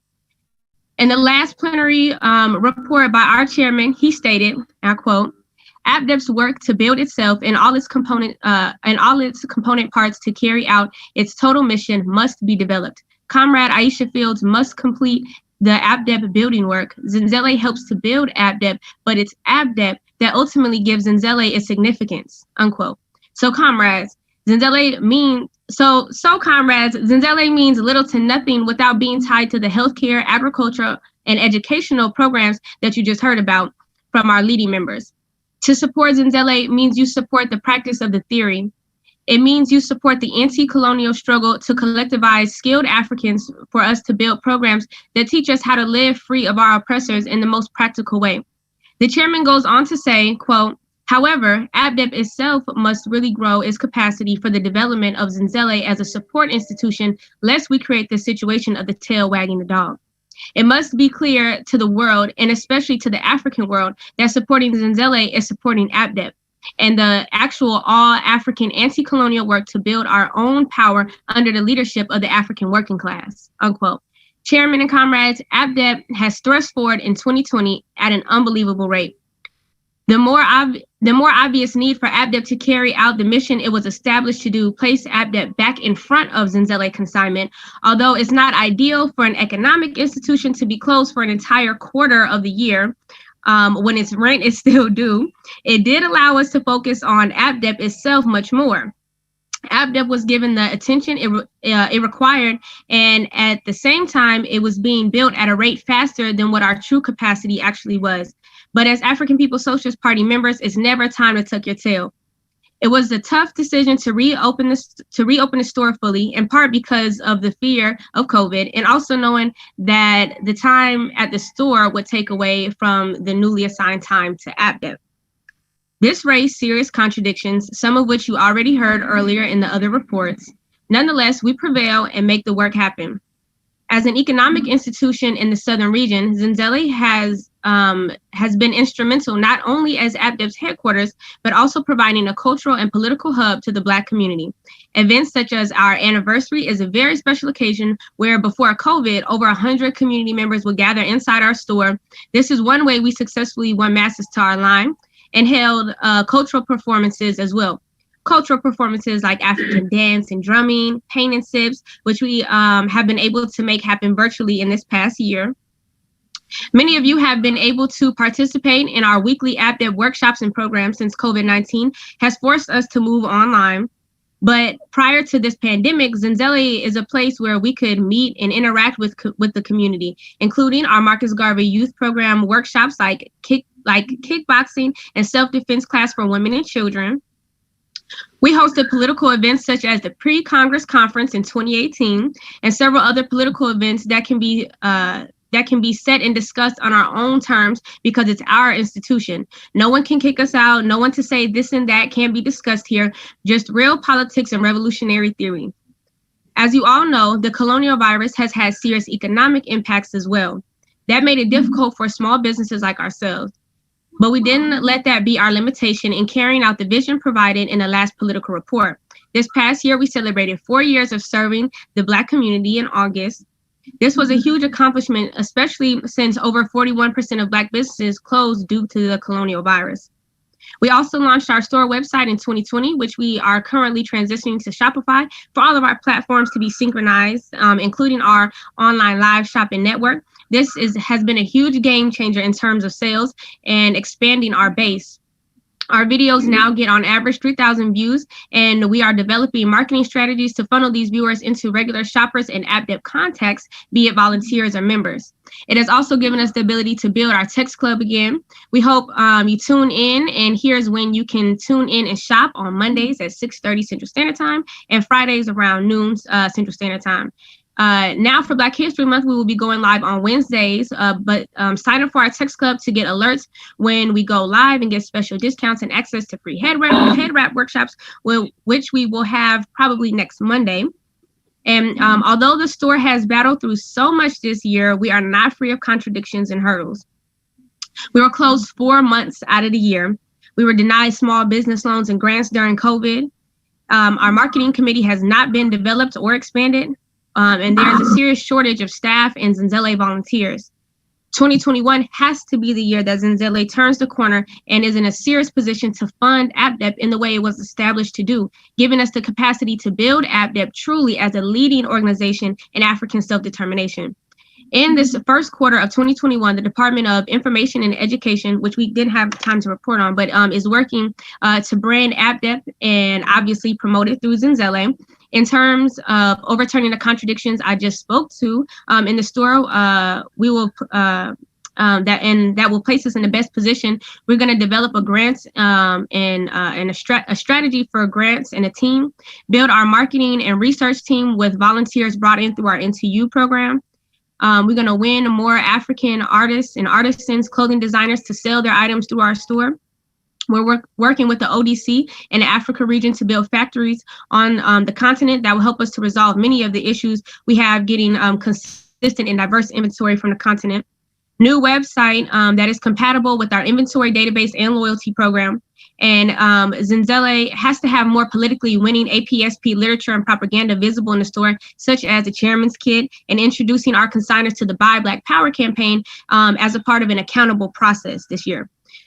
We hope you shop with us in person or online at zenzeleconsignment.com or on our online shopping network. And now we'll go back to our director, Aisha Fields, for our closing. Uhuru. Uhuru, Comrade Kundai. I want to thank Comrades Kundai, Chiwaniso, Dr. King, Michelle, and Kobina for your incredible presentations. I want to thank also one of our newest comrades and our timekeeper, Comrade France, for keeping us together on time. More than that, I want to thank everybody for the very real work that you've been doing over the last year that these presentations represent. And while we've made incredibly important strides in this last year, there is so much more which must be done in order for APDEP to fully meet the mission given to us by our party and which is demanded by the African Revolution. The most important among them is recruitment. In the coming year, we will prioritize the N2U volunteer process, which has been very helpful up to now, but that has not been built to capacity. The N2U committee must be built. We must bring the people in. Tied to this is the issue of membership. We must continuously bring members into APDEP. Membership campaigns and strategies must be developed and carried out that not only help us turn volunteers into members, but they go straight to skilled African people, calling on them to reject the false notion of individual success or achievement, and that calls on them to join us as APDEP members, dedicated to the end of colonial theft of our skills and resources, and which instead work tirelessly toward the development of our Africa. Our recruitment efforts must help us to rationalize our leadership structure. Right now, the work is much and the laborers are few. This can be seen in the fact that many of the positions in our International Executive Committee are currently unfilled. There's a priority for APDEP to recruit a Director of Economic Development. This Department of Economic Development, which would be built under the leadership of this director, would help us to maximize our nonprofit status, build and expand our donor base, apply for and win grants for our programs and overall organizational infrastructure. We must also urgently recruit a Director of Agricultural Programs and Director of Educational Programs.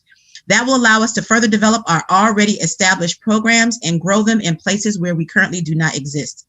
And we must not take a US-centered approach to our recruitment and membership efforts. APDEP must recruit African skilled people from around the world, and our programs must reflect the international nature of our party and movement.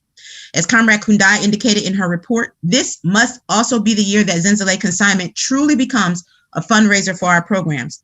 We will be celebrating 5 years in August. And as much as a politically significant front as it is, it must also become a legitimate fundraiser for our programs, contributing to the ability for APDEP to carry out our work most effectively. Before ending, I want to remind everyone that we have the opportunity today to join the movement that is changing the world, to join a process of building a positive future for African people. The African People's Socialist Party is the vanguard of the African Revolution. APDEP, as one of its mass organizations, is unlike any other organization in the world, even those that take on building similar programs, and that is because we don't intend to deal with the symptoms of our colonial domination forever. Like all other Uhuru Movement organizations, we have a to-what end, and that end is a future of African self-government. That end is a united socialist Africa where all of our people, all of our skills, and all of our resources will once again be reunited for our common collective good. Join us. Go to developmentforafrica.org and complete your membership application today. Uhuru. And that concludes our presentation.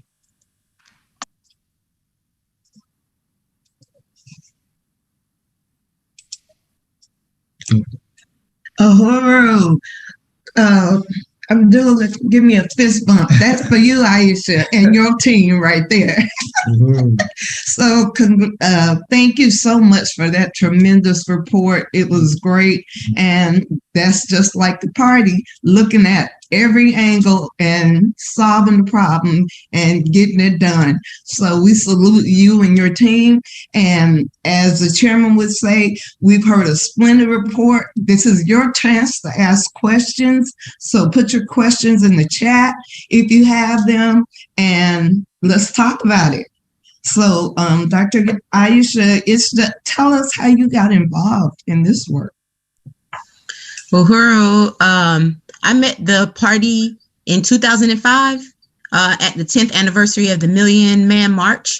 And Comrade Kobina and I had organized a bus of people, 45 people, to come from Huntsville to Washington, D.C., only to be met with the worst garbage I had ever experienced. I was so demoralized. But Kobina met the party. He met the chairman, and he met organizers from our party who had a table out there, bought the chairman's book, Omali Yeshitela Speaks. We were invited to a plenary. It was a 2006 January plenary of the African People's Socialist Party. We were invited to.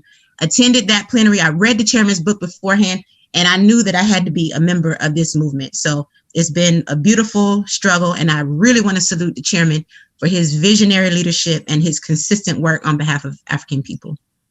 That's right on right there. There are no questions in the chat, but you know what Dr. Aisha just said is when you can take what you have and realize that you didn't get what you got, but it wasn't for you, that you were getting it for the people, then, and you put it into practice and you start trying to make that thing work from that perspective, then it can't do anything but, you know, take off and everything, right?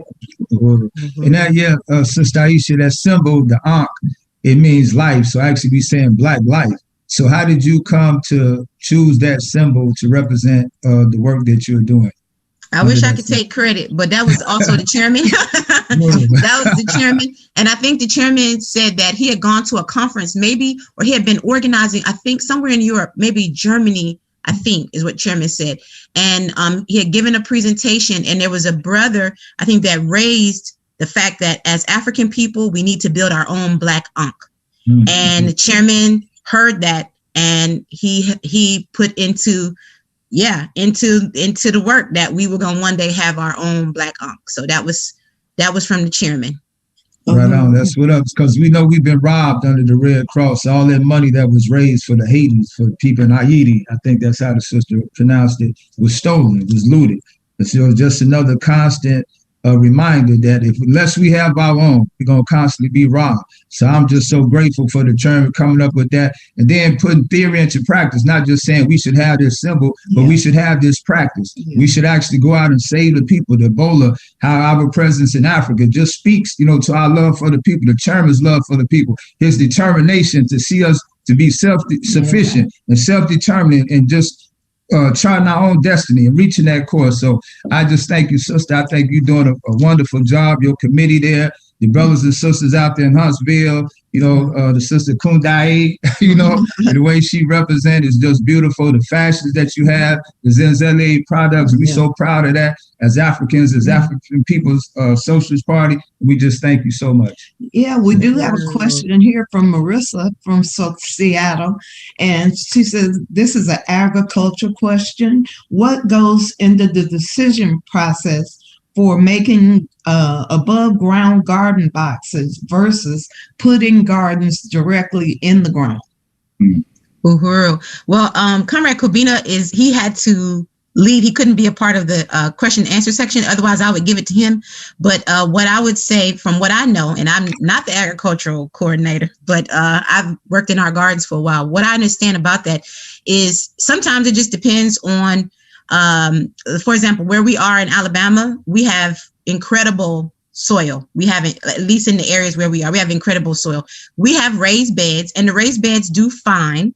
But here, it usually planting in the ground produces much more than planting in the raised beds. Now, raised beds are usually an option because people want to limit like the kind of limit like weeds coming through. You can prepare your raised beds in a way that limits the amount of weeds that can come in.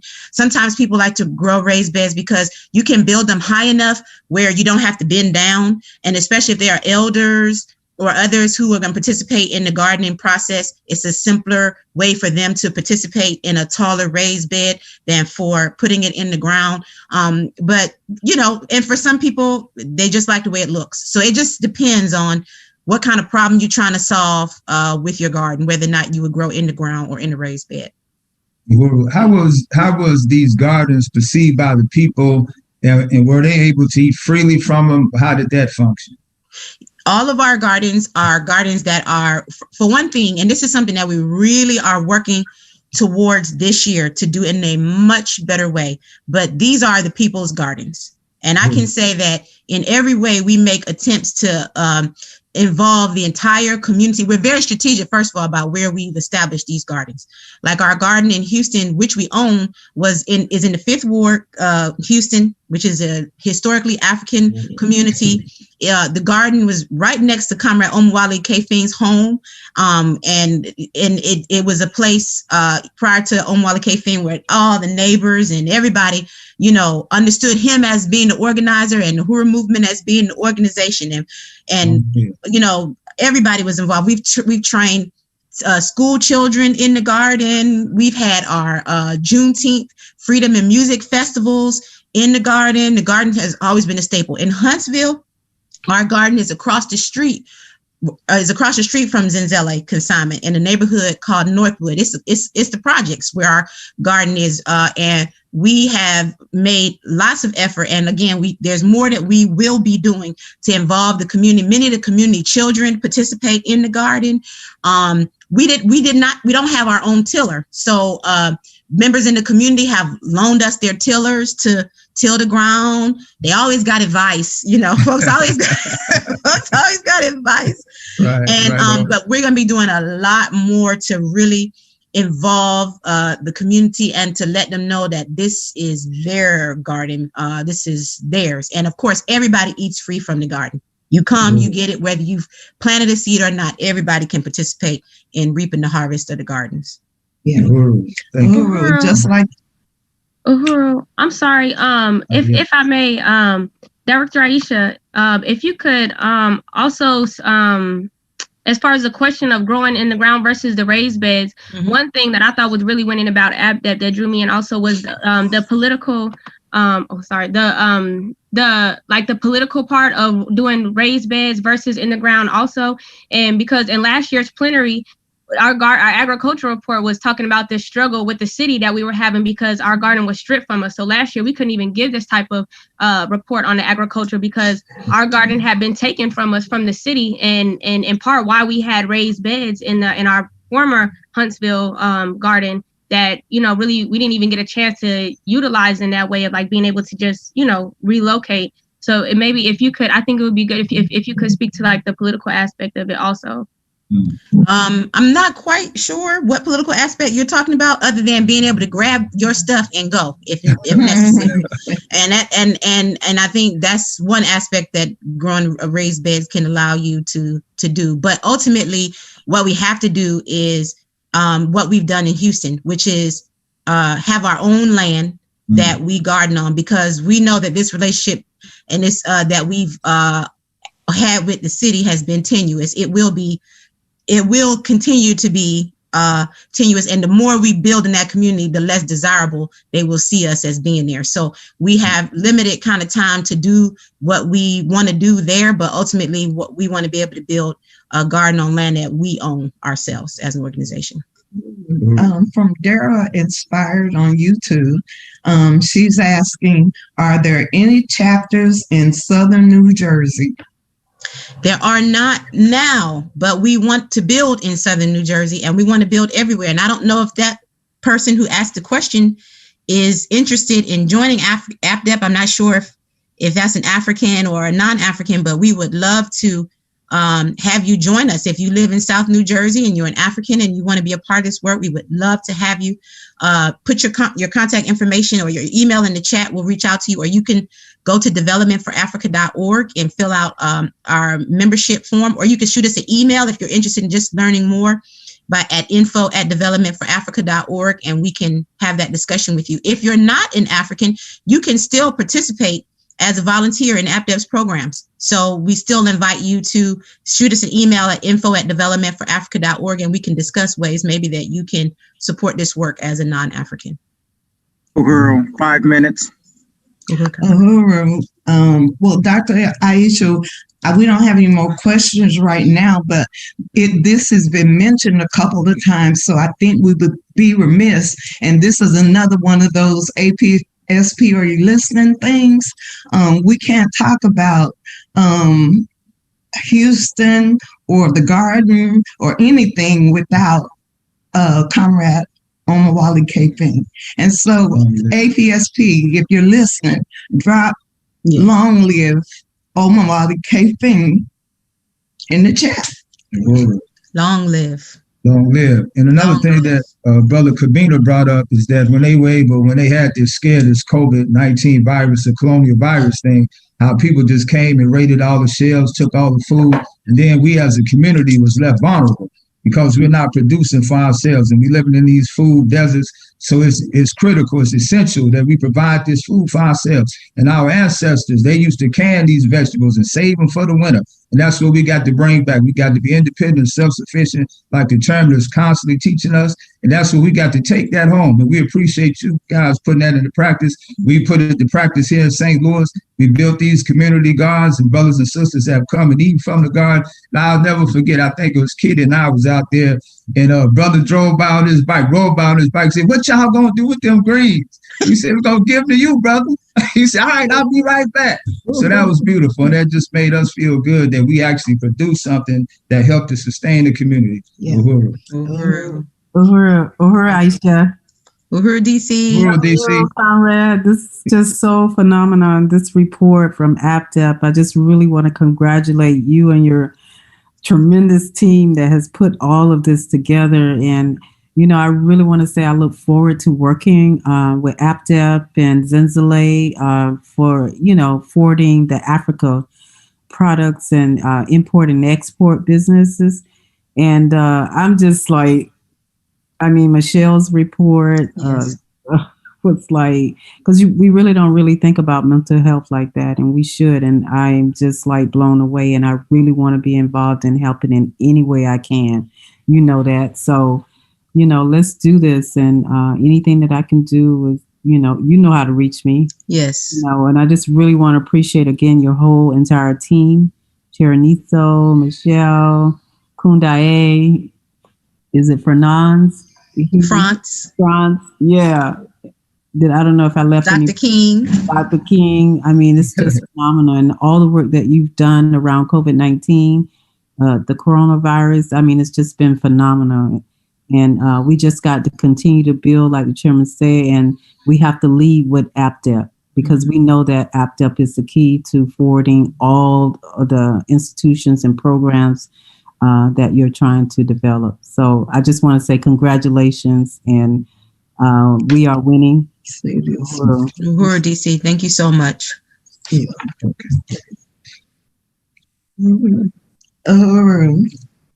Well, Dr. Aisha, let me see. I'm trying to look over here. I'm sorry. Yeah, I wanted to just also express my appreciation for this report. I think that it's just one of the clearest examples that we've had throughout this entire process of our ability to govern. Anybody and people get away with a lie about our ineptitude because they use hammers and guns and things like that to keep us from being able to take on our own affairs. And then they put puppets and people, Africans who look like us, who hate us, and who contribute to their ability to do that. But I'm, and also I think what's happening is that there's so many people, Africans, I think, trying to find different ways to maneuver, manipulate throughout the system. And most of them do not have access to the party and to African internationalism and organization. So they come up with all kinds of things. And I think you did early on in your own, development, and I think, we've had people who would go off and they would grow their own food and they would live in the woods and things like that. Literally, I mean, trying to, then they're not going to let the white man, do this and that to them. But what we've set is some real examples for everybody. People want real solutions.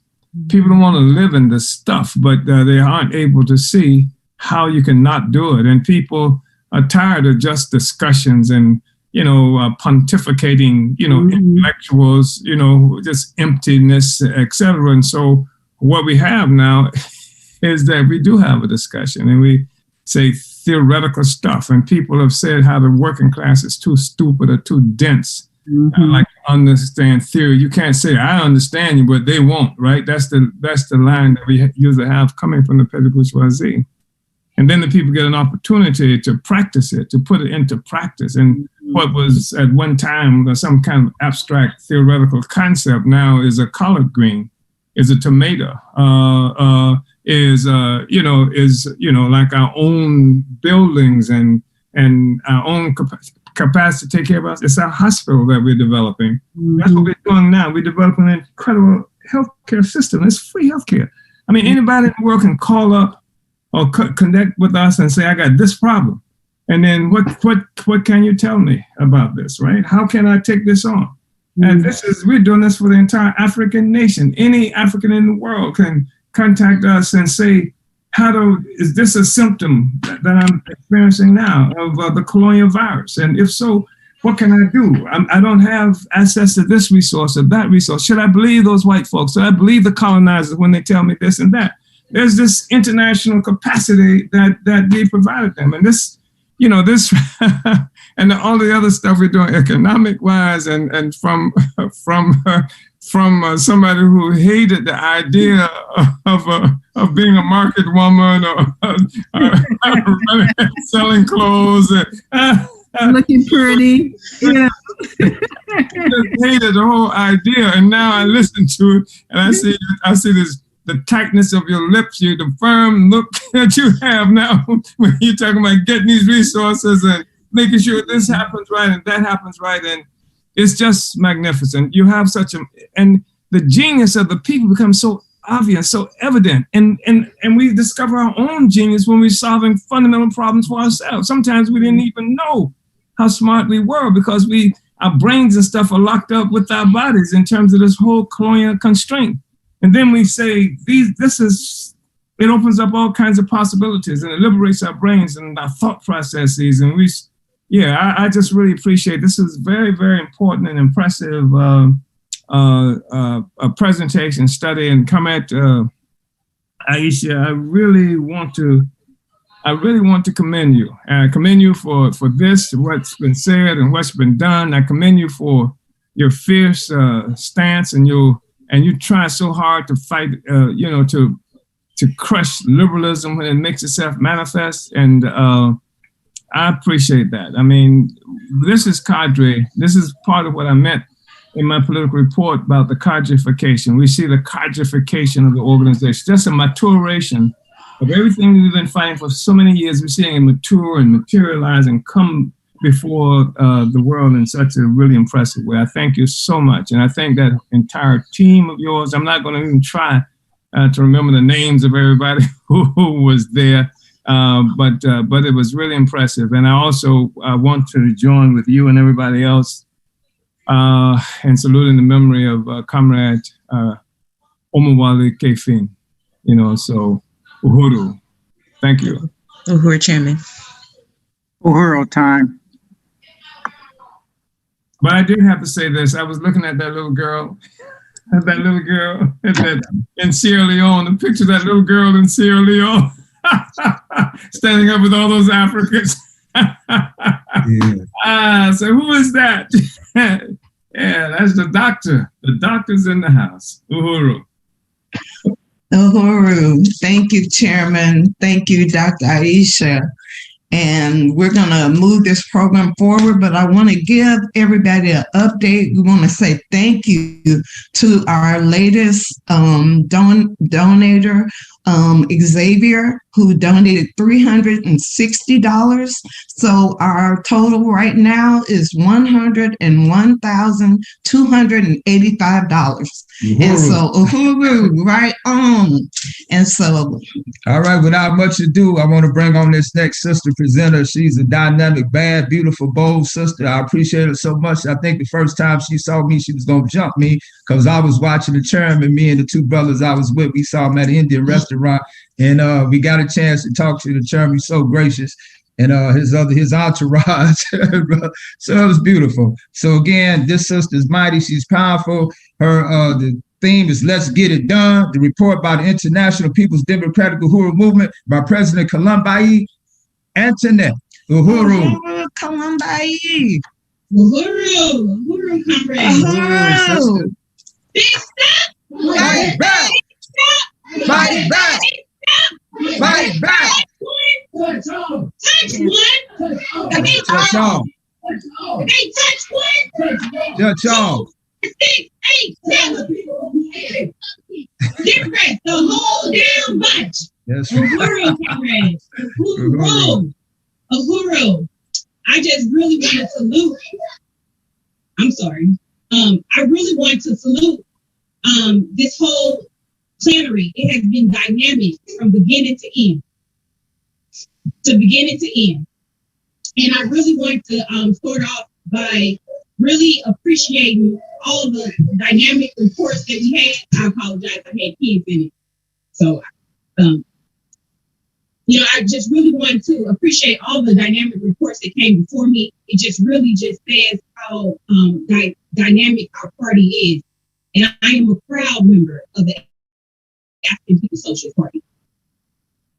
A very proud member. I remember the first plenary that I attended shortly after August 9th when Mike Brown was murdered, and my first time coming to St. Petersburg, Florida, and participating in this plenary, and just what amazing work has came concretely, not just dreams, not just talk tests, but actually really seeing how each one of the political reports actually move all of our work forward, and how we come with a transparent process with laying out all of our plans, what we have accomplished, how far we away from what we need to accomplish, and how we want to continue to fight for the liberation of African people.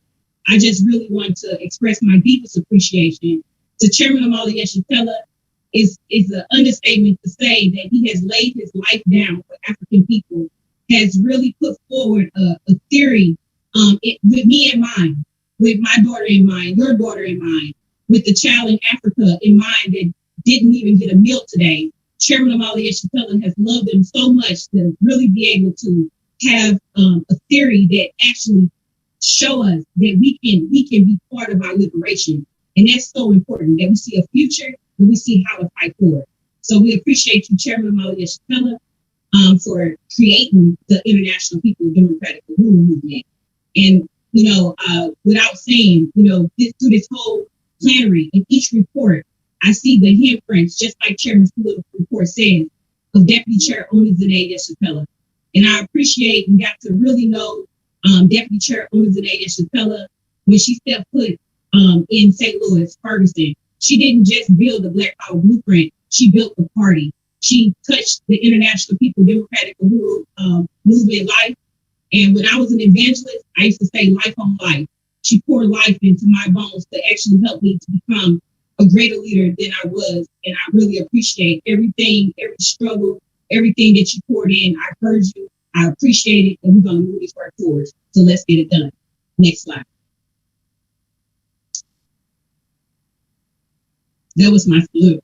So I salute Chairman Omali Yeshitela. What is he on? So I really wanted to stop here and really salute the men and the women that make all of our work possible. I just really appreciate working with all my comrades that make up the executive committee of the International People's Democratic Movement. I appreciate Dexter that leads all of our info and ed, all of our propaganda, really giving them the edge that it needs and really taking our work forward.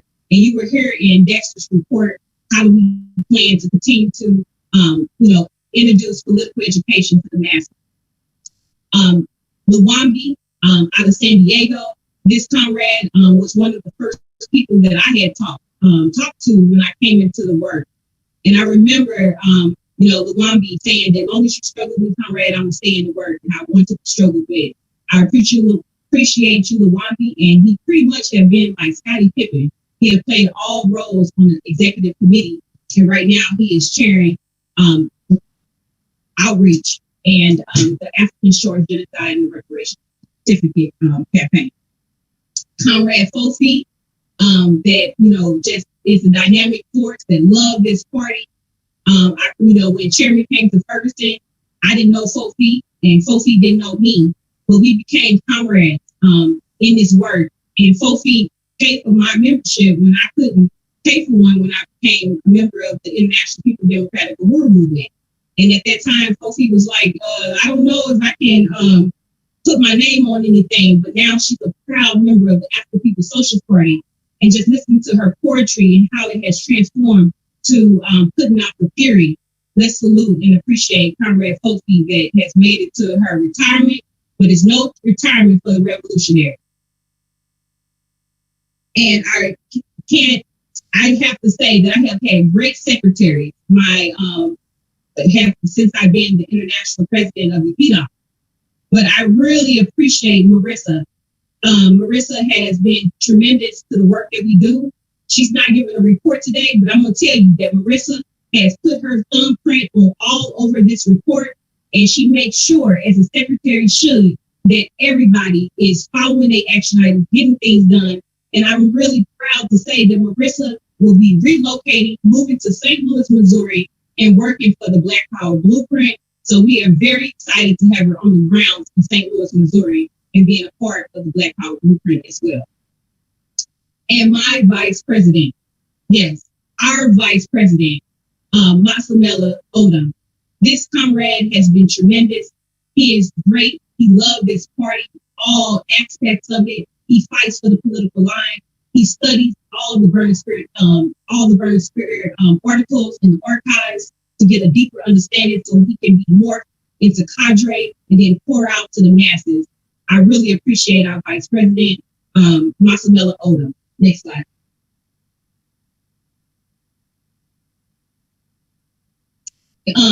The International People Democratic Movement, we're going to get deep into our report. All of my comrades, they not just give reports.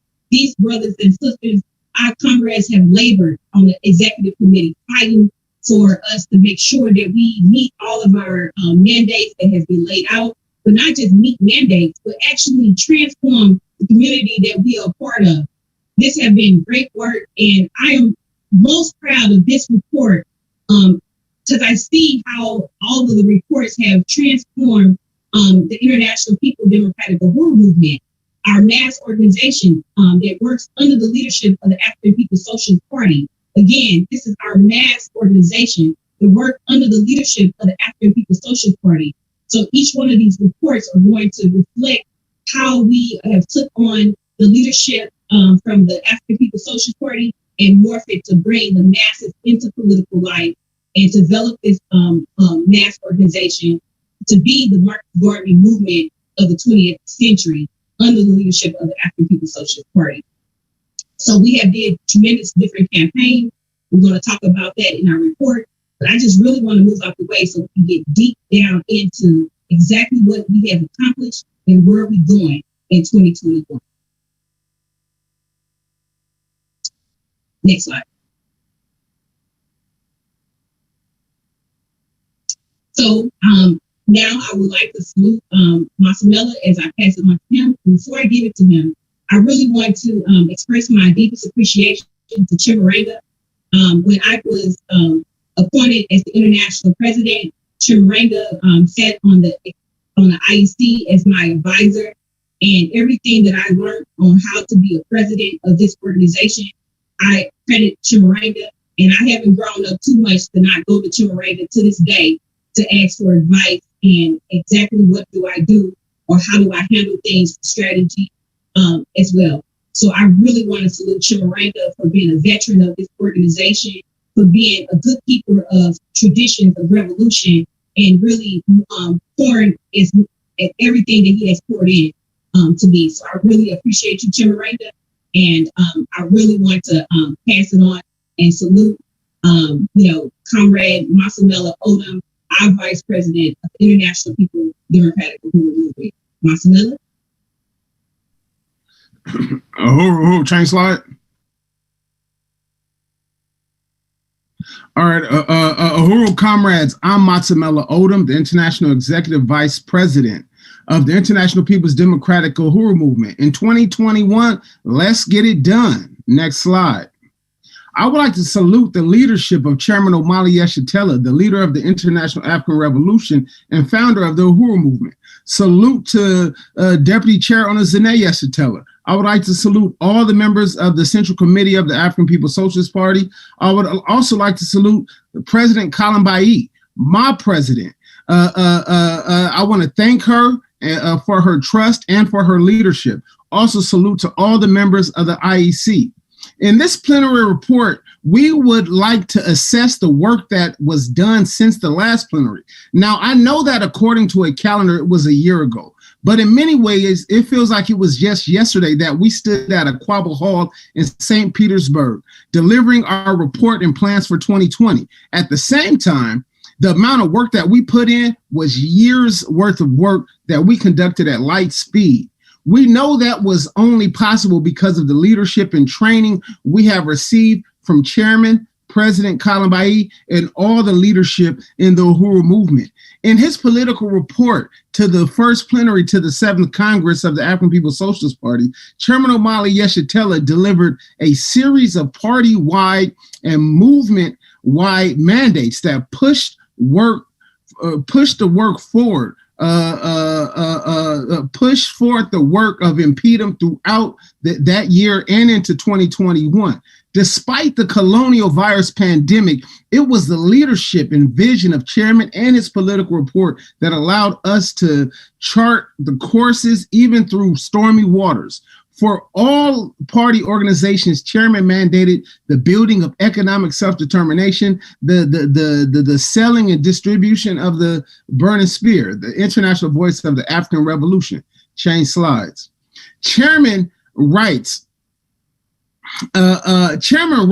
in the distribution of the newspaper, we must ask every individual we engage to make a contribution to our economic development. This should happen in all our encounters, and it should be done by every member of the party and movement.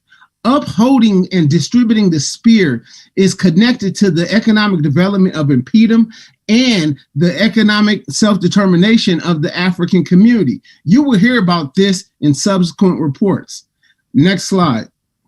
Impediment was also mandated to build the African Charged Genocide Campaign and, quote, create a certificate to be signed by African people on tables and elsewhere demanding reparations and calling for reparations to go to impediment, unquote. Next slide. As you will hear, impediment met those mandates and beyond. Through the leadership of Chairman and President Colin Bailly, we grew African Charged Genocide Campaign exponentially and even modernized the reparations certificate, which we now call the African Reparations Claim. Just as the name suggests, both of these campaigns are connected while independent from each other. Next slide. The contradictions of the colonial virus and the leadership of the ad hoc People's War Committee enhanced the ACG campaign and the reparations claim. Both campaigns went digital. In this report, you will learn of the virtual African Charged Genocide Tour that commenced and the electronic process of signature collection and distribution of the African reparations claim certificates. Next slide. Uzi Custom Apparel also, let's see. Yeah, cool. Uzi Custom Apparel also achieved important landmarks in 2020. Uzi became an LLC and has launched a highly popular website.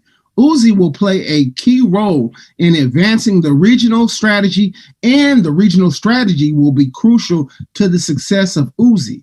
In Vanguard, the political report to the 7th Congress of the African People's Socialist Party, Chairman Omali Yeshitela wrote that serious consideration should be given to the establishment of an export-import enterprise that can begin with the import of African garments and fabric directly from the African continent, eventually we will be capable of establishing factories where we can design and construct our own clothing for export to the US, Europe, and the Caribbean, especially the Bahamas. As you will hear, this is the vision of Impedum. Impedum branches and offices everywhere, and we just opened up an office in San Diego, can become the centers of economic production. UZI serves as an economic development project as well as an arm of Impedum's membership and recruitment strategies. Impedum Office of Economic Development has plans for regional distribution and production that supports UZI and grows branches. Next slide. These victories are not without contradictions. The colonial virus struck Impedum. We lost a prominent member, Nicola, who's now been renamed to Palama. We also lost family members, friends, and supporters of the movement.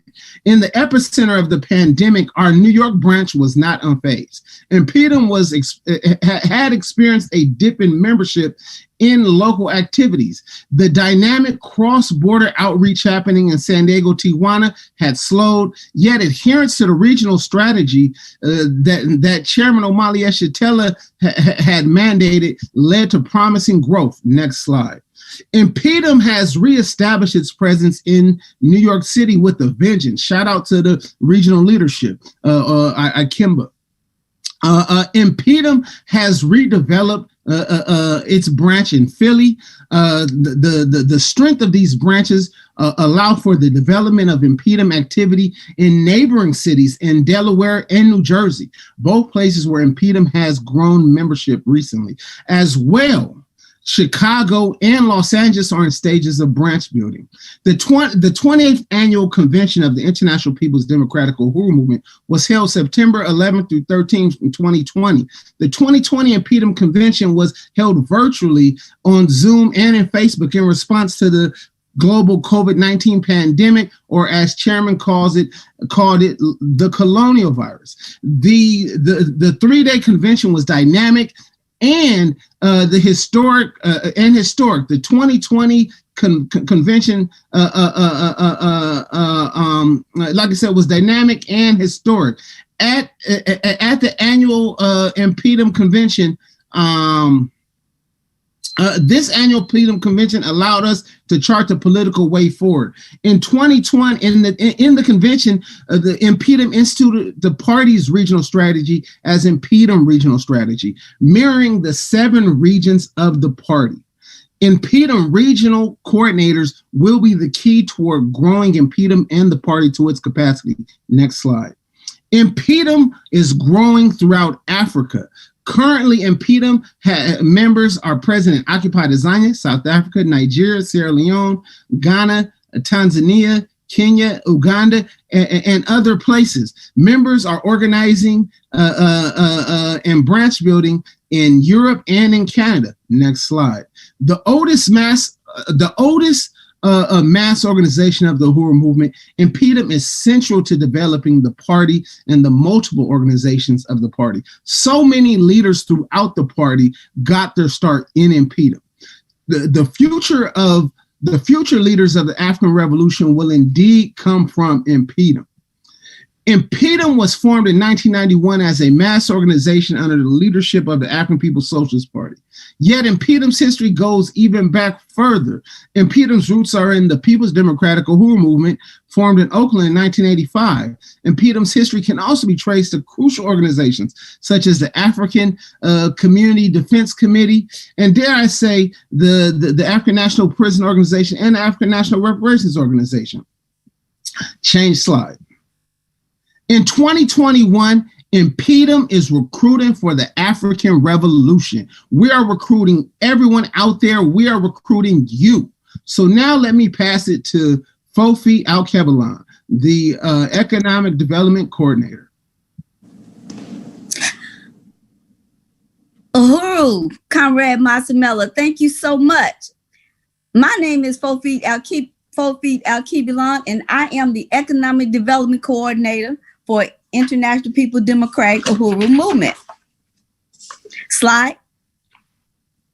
Next. I would like to begin by saluting my leadership, Chairman Omali Yeshitela, leader of the Uhuru Movement, President Columbi Yandanet of the International People Democratic Uhuru Movement, and a big salute to Deputy Ona Zene Yeshitela, the leader and visionary of our economic work of the Uhuru Movement.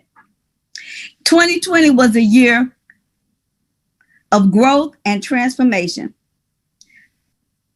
COVID-19 hit the world, but devastated the African community.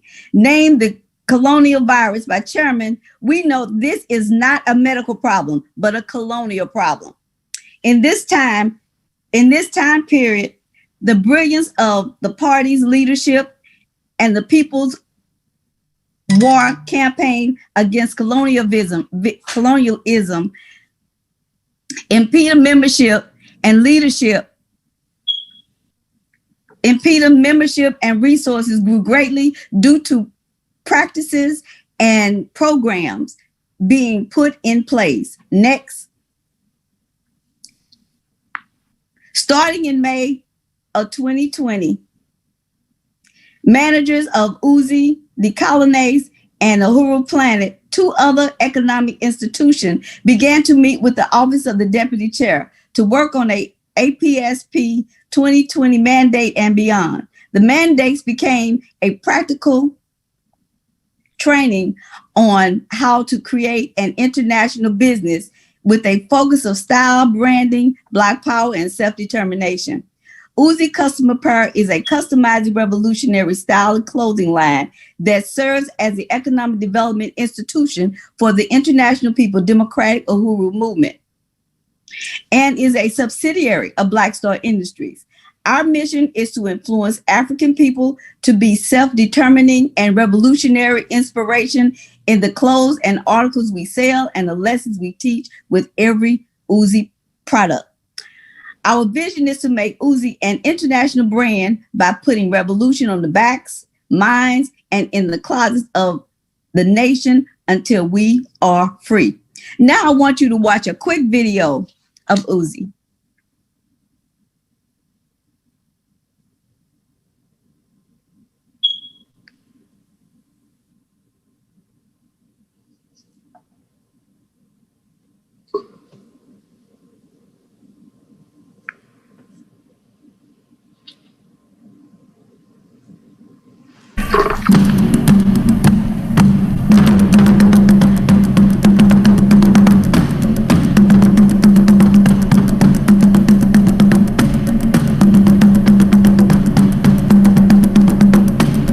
Uzi Custom Apparel is a customizing revolutionary style clothing line that serves as the economic development institution for the International People Democratic Uhuru Movement, NPDUM.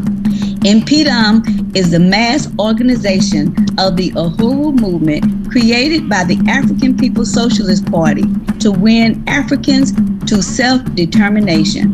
In 2020, Uzi Custom Apparel became an LLC and a subsidiary of Black Star Industries with the mission to influence African people to be self-determined with revolutionary teaching through the clothes and articles we sell and lessons we teach with each purchase of Uzi product. We want to make Uzi Custom Apparel an international brand by putting revolution on the backs, minds, and in closets of the African nation until all Africans are free. Uzi means thread in Swahili. In the Uhuru Movement, we call it a thread of freedom to promote freedom and to build economic development in African communities worldwide. Uzi was entrusted to NPDUM to create dual and contending power, to enable NPDUM to become a part of the people we serve and offer revolutionary style. Uzi offered the African working class artistic, crafty, and creative ways to show pride in being African and why it's important to not just buy Black, but to buy Black power. Uzi Custom Apparel offers the African community their revolutionary voice on their jackets, t-shirts, dresses, and pants. Every Uzi purchase is unique. No design is identical, which is why we are Uzi Custom Apparel. The fashion industry is the most wasteful industry in the world. Styles change every season. The competition is fierce and wasteful among the colonial industries. Uzi takes gently used clothing and refreshes, refurbish, and restyle them for affordable pricing to the African community. Uzi promotes sustainability and is good for the environment by recycling reused items and placing them back into the hands of the people. What does Uzi Custom Apparel becoming an LLC mean to us? This offers a continuous economic stream to employ revolutionaries. We can buy wholesale and take advantage of business programs. The LLC status will give us the opportunity to grow our brand and business online to reach more Africans worldwide. Uzi has plans to open an Uzi store on the ground in St. Louis by 2022. We can truly become an African international clothing line, giving us the power to have Uzi in Africa, the Caribbean islands, England, and everywhere African people are. We want to be the preferred choice over parasitic capitalist, overpriced clothing, and underpaid workers. Uzi represents the African revolution and puts revolution on the backs of all our customers. In other words, it is revolutionary custom apparel. Support Uzi Custom Apparel and bring Uzi to a country, town, or city near you.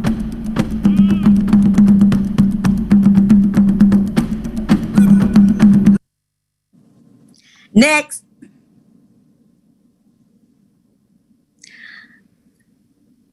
"2020 mandates and beyond." With the guidance of Black Star Industries, we worked hard to complete our mandates. Here are some that we have completed, and the rest we will be completing in 2021 and beyond. Uzi has become an LLC owned by Black Star Industries, and with Deputy Owner Zene Yeshitela, President Columbi Yandanet, and Economic Development Coordinator Fofit Alkebulan named as managers. We submitted a plan of action to increase production and distribution with a view to upscaling and merchandising, set financial goals for 2020, and created labels for all products. We utilized Square for sales, created a system to invoicing products sold and shipped, research costs and methods for packaging and shipping. We had created inventory protocols and storage. Design promotional campaign using Live Assistant, Facebook Uzi Custom Apparel pages, and finally launch the website. We are working to complete other mandates in 2021, but that will be done. Next. Here are some of Uzi revolutionary custom cuts and the designers. We have Revolutionary Omali, named after Chairman Omali Yeshitela. Revolutionary Fire, named after Deputy Owner Zene Yeshitela. Revolutionary Vanguard, created by Uzi designer President Columbi. Revolutionary Backyard Harriet Tubman, created by Uzi designer President Columbi. Revolutionary Rage, aka Bullet Bullet, created by Uzi designer President Columbi. Revolutionary Fly, created by Uzi designer Jordan Fly. Revolutionary Uproar, created by designer Candace Shelton.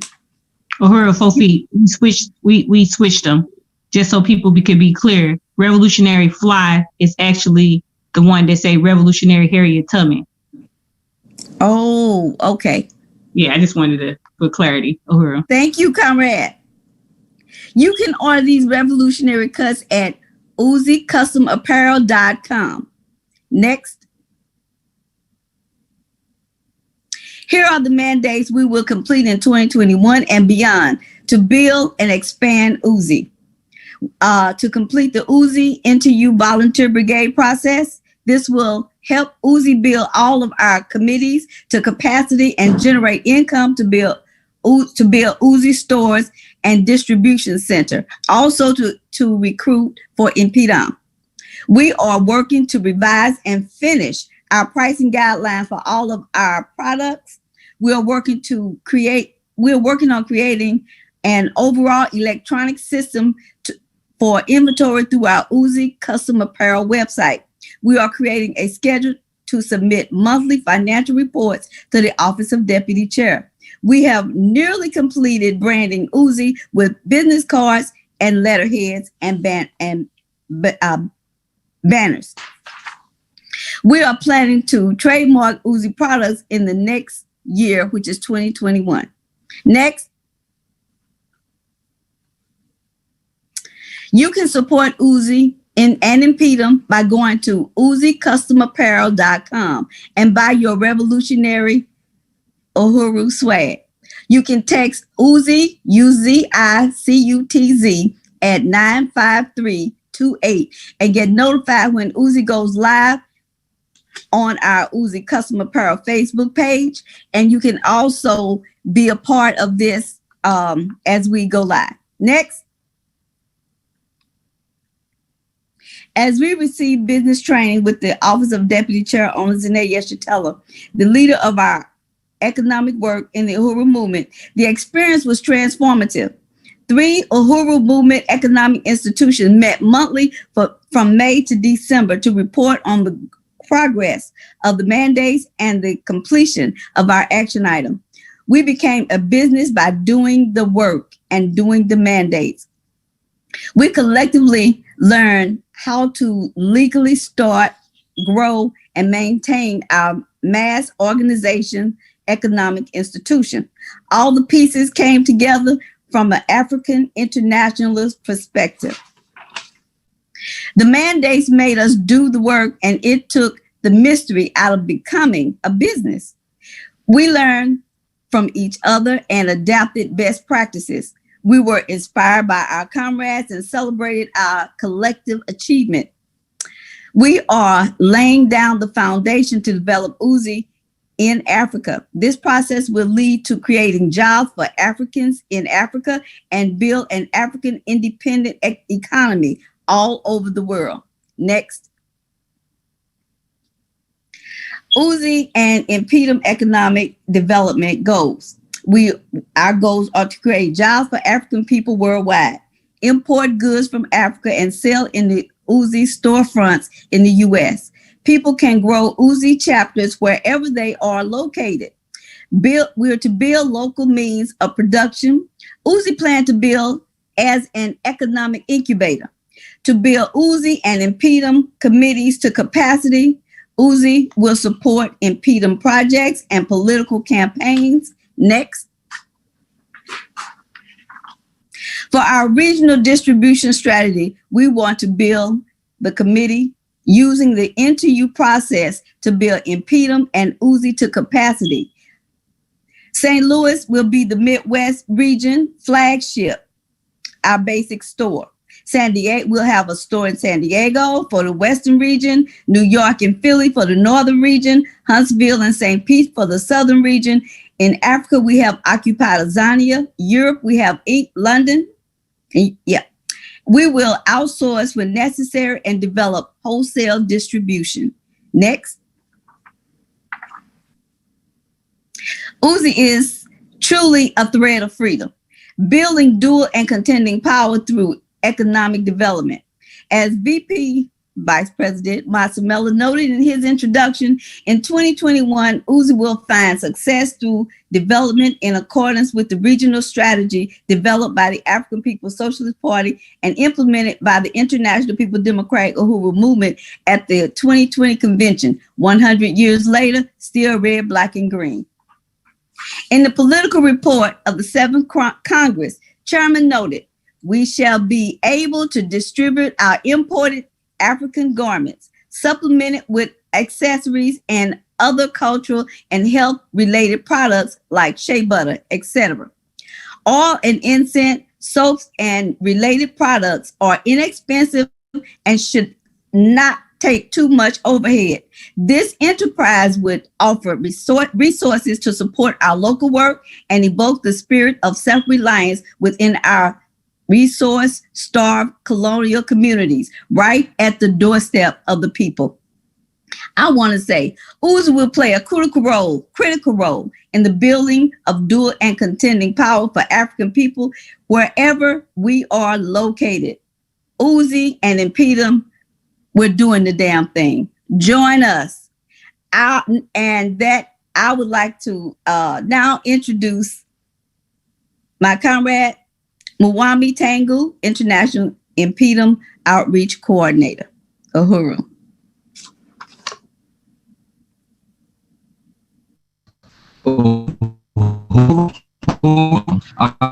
As always, my name is Mwami International Outreach Coordinator, and I've also been on a side piece. You're breaking up really bad, Mwami. Turn off your video. Mwami, turn off your video. Turn your video off. Yeah. Try that. Yeah. Okay, can I be here better? Yes, that's better. Yes. Okay. Well, let's check. My name is Mwami. Maybe somebody else can read Mwami's report if necessary. Uhuru, y'all. I will read the report.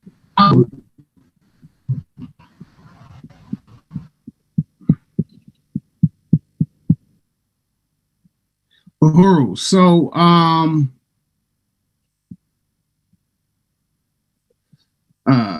give me 1 second. I'm finding his script. Self-critical. I can send you the script. No. I have it. Just where his slides begin. What slide does it begin? 31. 31. Okay. 31. All right. Hello, everybody. So I am going to go ahead and present for Mwami Tangu. Skip. Change slides. First, I want to salute my leadership, Chairman Omali Yeshitela, Secretary General Uwezi Kinshasa, Deputy Chair Ona Zane Yeshitela, and the entire Central Committee of the African People's Socialist Party. I want to also salute International Impedum President Kalambayi Andanet, Vice President Matamela Odom, and the entire International Executive Committee of the International People's Democratic Uhuru Movement and the International Outreach Subcommittee. The International Outreach Subcommittee is made up of Mwami Tangu, Melissa Jones in Philadelphia, Nkuleko in New York, Kabula Matumbo in Chicago, and Frog out of our headquarters in St. Louis. We are working to build our office to capacity. We're currently working to get an ACG coordinator and an African reparations claim coordinator, as well an Uhuru Into You volunteer brigade coordinator. Change slides. At the 2020 plenary in St. Petersburg, Florida, Impedum was given specific mandates that had to come out of the outreach subcommittee. First, it was mandated to build the Africans Charged Genocide campaign. Second, it was mandated to create an Africans reparations certificate, which is what we now call it. Or actually, we call it African reparations claim. Sorry. Third, it was mandated to build the regional strategy for Impedum international outreach. Next slide. Under the leadership of VP Matamela, the African Charged Genocide campaign catapulted into international recognition, gaining over 100,000 signatures in 2020, raising its total to today to 113,145 signatures. This was possible because of the work of the African Charged Genocide Subcommittee last year. VP Matamela, Mads, Marquise, Maisha Ushindi, and Mwambi Tangu. Next slide. At the onslaught of the pandemic, we held a series of African Charged Genocide webinars that gained thousands of viewers, raised thousands of dollars, and had a range of powerful speakers from Chairman Omali Yeshitela to Director to COVID-19 Commission Chair, Dr. Aisha Fields. We had an amazing virtual tour that exposed genocide throughout the U.S., highlighting the Keep 28 campaign and No to the NGA Spy Center campaign in St. Louis. That we know right now there's a certain alderman who want to bring spy planes over the hood. We say no to that. Our bang on the system webinar in the Western region exposed parasitic relationship with the state and Africans who are So next slide. In 2020, Africans Charged Genocide also boasted a guerrilla outreach campaign utilizing stencils and stickers that were sent out throughout the United States as well. Next slide. As reported by Chairman Omali Yeshitela in the 80s, the African People's Socialist Party had a certificate that gave the ability to say that they wanted the APSP, that they wanted reparations and the APSP to be the vehicle to get that.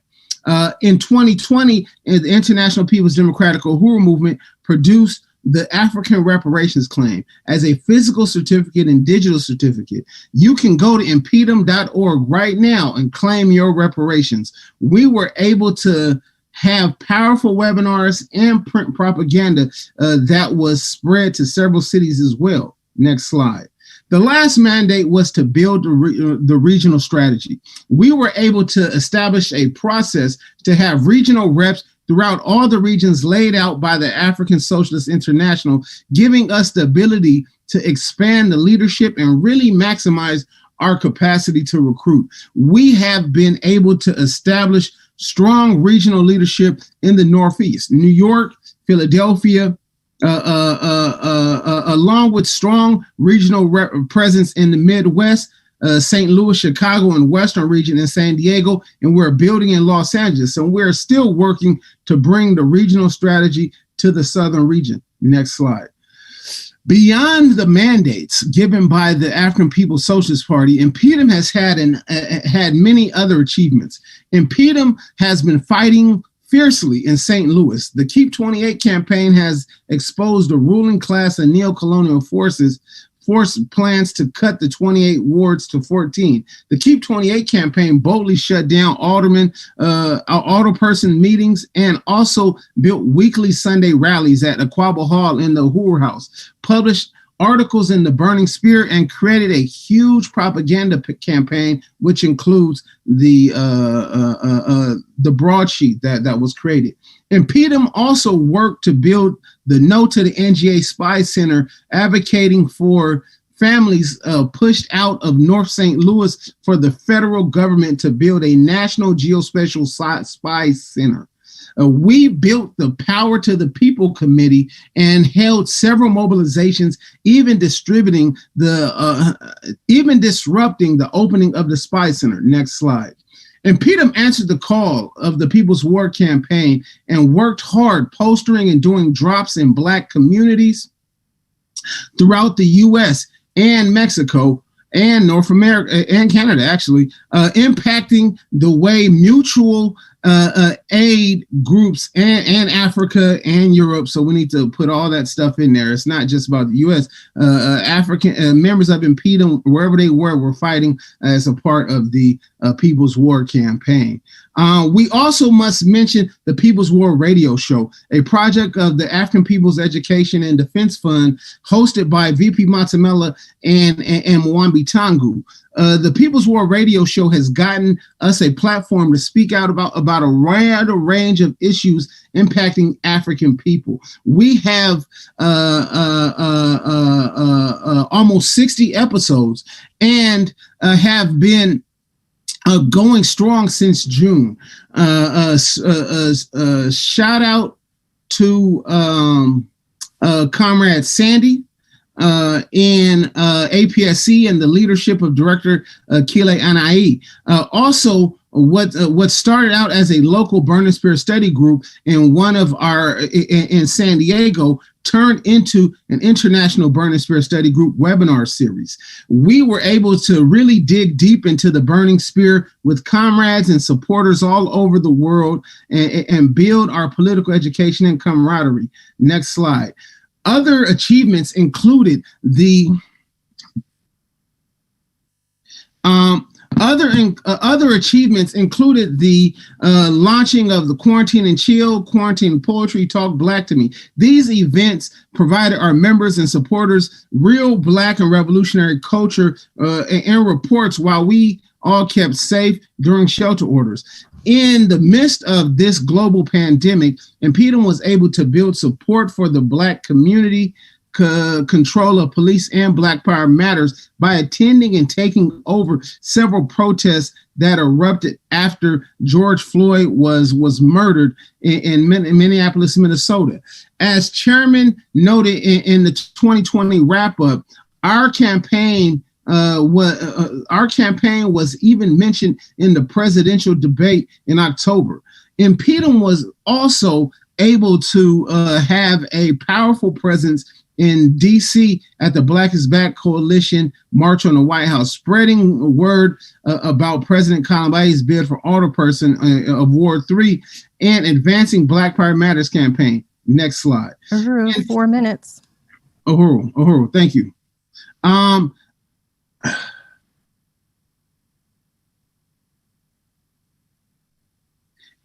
In September of 2020, we had an amazing Impedum convention in which we had an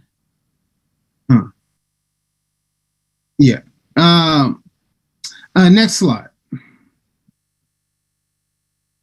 So we had entertainers as far wide as Brazil come through, but the thing is, the convention also gave us the political way forward. It was titled 100 Years Later, It's Still Red, Black, and Green. It was originally supposed to be set in New York, but we know that the pandemic shut down those plans. Nevertheless, it's in this vision that chairman and we boldly proclaim ourselves as the 21st century Garveyites.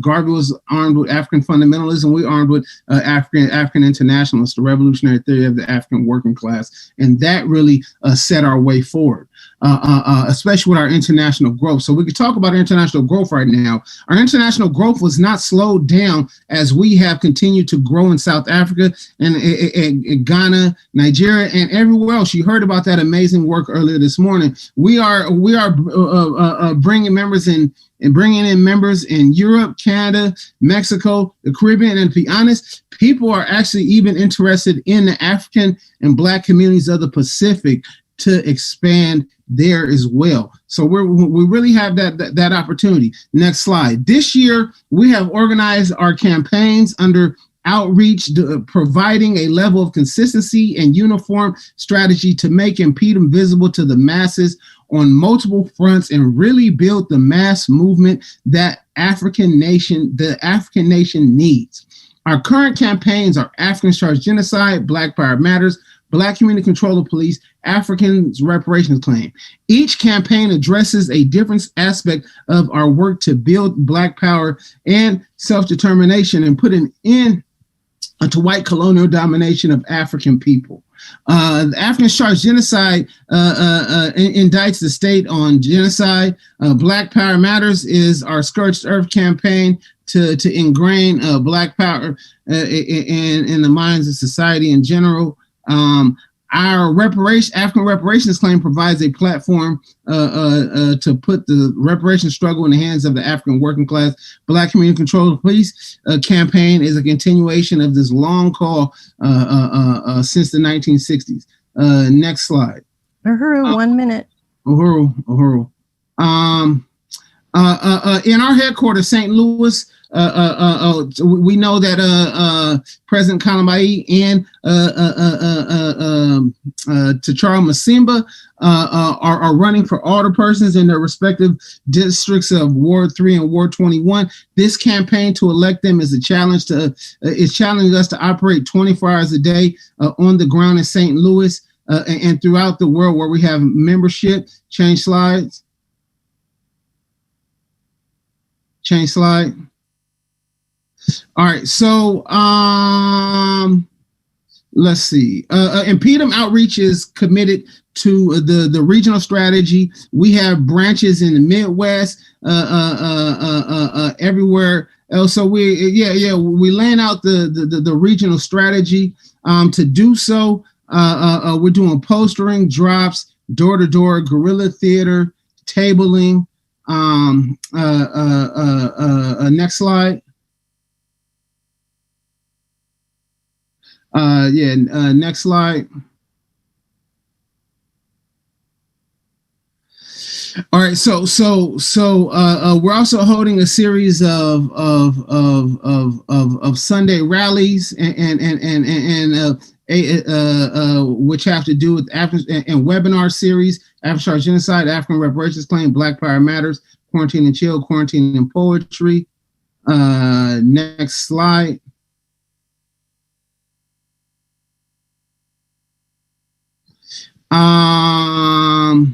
Lastly, we're excited to be building the regional Burning Spear cells, and we know that our chapters our branches are mandated to sell 50 newspapers per week, and we know that that's actually going to push the work forward. So on that note, let me pass it to our information and education coordinator, Dexter Emlyn Wingle.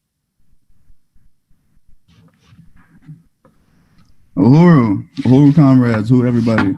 I just want to appreciate that introduction by Comrade Mwambi, who's looking more and more like Matamela every day. My name is Dexter Emlyn Wingle, the Information Education Coordinator for Impedum, and today I'll be speaking a little on info and ed, the propaganda wing of Impedum, and what we set out to accomplish in 2021.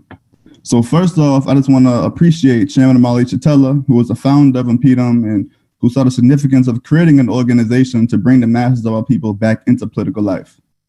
I also want to appreciate Deputy Chair Onajene Chatella, the visionary behind the Black Power Blueprint, as well as my direct leadership, President Kalambayi Danette. Next slide, please. Now we understand that we're in what we've defined as a war of ideas with white power, with the oppressor. The war of ideas is the ideological battle between the oppressed and the oppressor, the colonized agenda against the agenda of the colonized. White power has a monopoly on mass media, from the newspapers to the magazines to what we see on television. So we have a responsibility to create an anti-colonial propaganda machine more efficient and more far-reaching than the colonizers. For this reason, the primary mission of Impedum Info and Ed in 2021 is to create an army of propagandists who will wage this war of ideas against white power. Next slide, please. So in 2020, we continued our column in the Burning Spear newspaper, African Resistance Now, or ARN. ARN has given a voice and platform to the African working class community, giving them an outlet to speak in their own words on their experiences in our communities, with interviews conducted, as well as taking on various different topics, relevant topics from sports to film, and adding an African nationalist analysis to them. And this is another instance of Impedum meeting the masses at their political door. Next slide, please. In addition, we took African Resistance Now articles and converted them into pamphlets to be easily distributed throughout our communities, with each pamphlet having a call to subscribe to the Burning Spear newspaper and a call to join Impedum and become a writer for African Resistance Now. Through ARN, we recruited 4 writers to Impedum in 2020. In 2021, we're going to be adding to our pool of writers, poets, and other cultural workers to contribute to our articles. And in addition to our monthly Spear articles, we'll upload weekly content onto our Impedum website and social media pages. And I want to make a quick call right now. If you're a writer, a lyricist, or just an African or colonized person with a story to tell, and you want to get involved with African Resistance Now, write ARN in the comment section, whether you're watching on YouTube, Zoom, Facebook, write ARN in the comment section and we'll follow up with you. Next slide, please. Oh, also you can email us at info@npdm.org, info@npdm.org. In 2020, we worked on the broadsheet Black St. Louis Speaks, a free newspaper distributed throughout the African community of St. Louis, Missouri. This newspaper was a breath of fresh air as it spoke to the interests of the African working class. It featured numerous campaigns, institutions, and organizations that fight against the ongoing assault on the African community. And the broadsheet has received overwhelming support in the African community. We were able to raise seed money to cover the cost to produce the broadsheet, as well as create local distribution jobs in the community. Through this process, the Department of Info and Ed has acquired a host of different skills in copy editing and proofreading and using different graphic design software through trainings with the Department of Agitation and Propaganda. And now we have a template for a free Black community newspaper that can be replicated anywhere. Next slide, please. In order to have an effective army of propagandists, we'll have to develop trainings for this army. In 2020, the Burning Spear Riders training was adopted from the Department of Agitation and Propaganda and implemented in trainings for new riders for ARN in order to train these new riders in the style of the Burning Spear. In 2021, we'll develop riders training videos that could easily be distributed to new NPDM riders. Next slide. An NPDM graphics design training was also created in 2020. We have to create an army of African working class propagandists, and with that understanding that our resources may limit our ability to use like high-end and usually expensive graphic software, this training was created specifically with the use of free applications that can easily be accessed right on somebody's phone. In 2021, just like our Burning Spear trainings, our graphic design trainings are going to be consolidated into videos that can be distributed and easily followed by new graphics design members. Next slide, please. In 2021, we have revamped our monthly newsletters in order to keep our subscribers informed on our many different campaigns, actions, and institutions.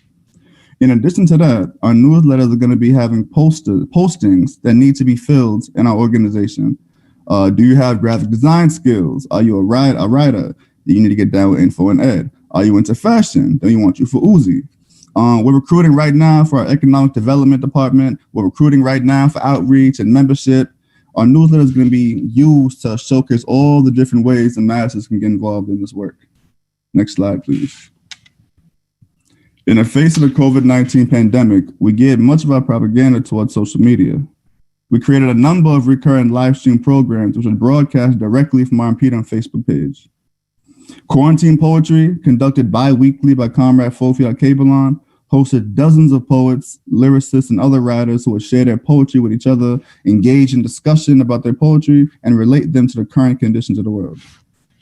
Through this process, hundreds of dollars were raised, and one current organizing member of NPDM was recruited.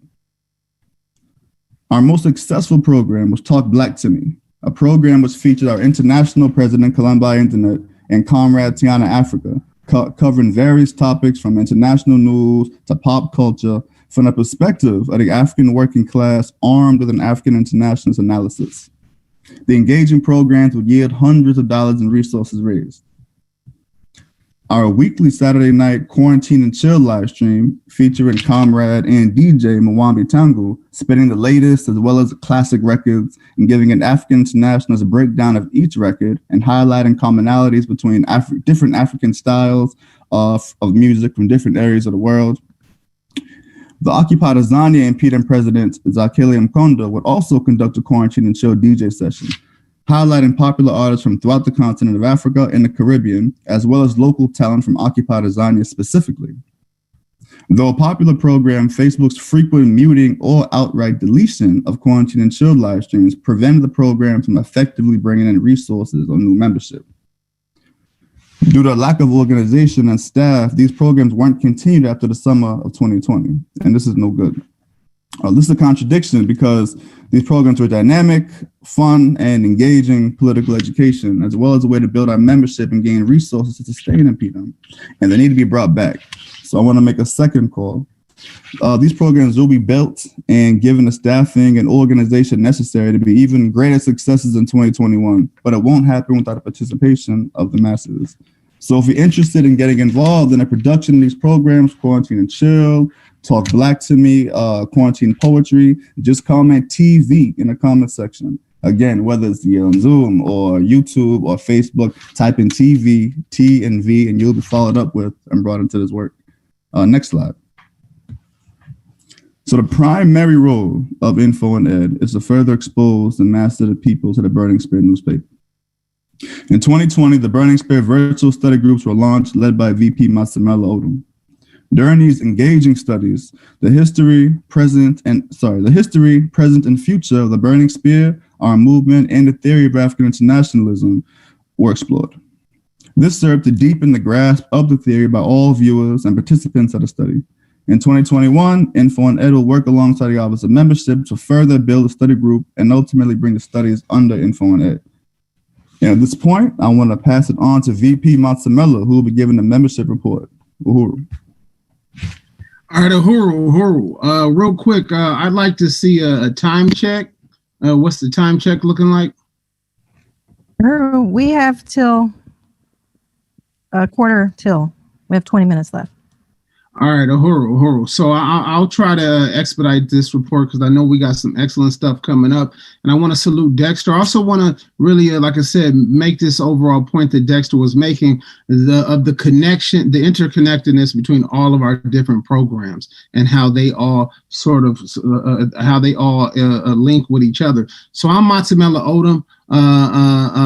Alongside my VP duties, I also oversee membership. Next slide. Again, I would like to salute the leadership of the movement chairman, the President Kalabai, DC Ona, all the members of the NCC, all the leaders in the ASI, and I'd also like to salute Ikemba Bomani Ojure, especially. He's really like setting an example for what regional and PDM leadership should look like. Next slide. So here we want to emphasize the international People's Democratic Uhuru movement. In North America, PDM has members in United States, Canada, and Mexico. The expansion of PDM to all the countries in North America is directly related to our campaigns. So that's the important thing, right? It's all about the campaigns that drives membership. In Africa, the expansion of PDM mirrors the expansion of the party. And so we've talked about all the different places PDM is there. And PDM is branch building again in Europe and the UK. And it really does have the opportunity to grow in the Caribbean. We're doing lots to engage our membership. Next slide. A membership newsletter has been created, as well. A digital process for membership applications has been created. Membership application process has been created to be done during outreach, as well as issuing of new membership card and packets have all been created to be digitally. Next slide. A political education strategy has been put in place, as we've already talked about, with the Burning Spear study groups, and those are now under the leadership of my office.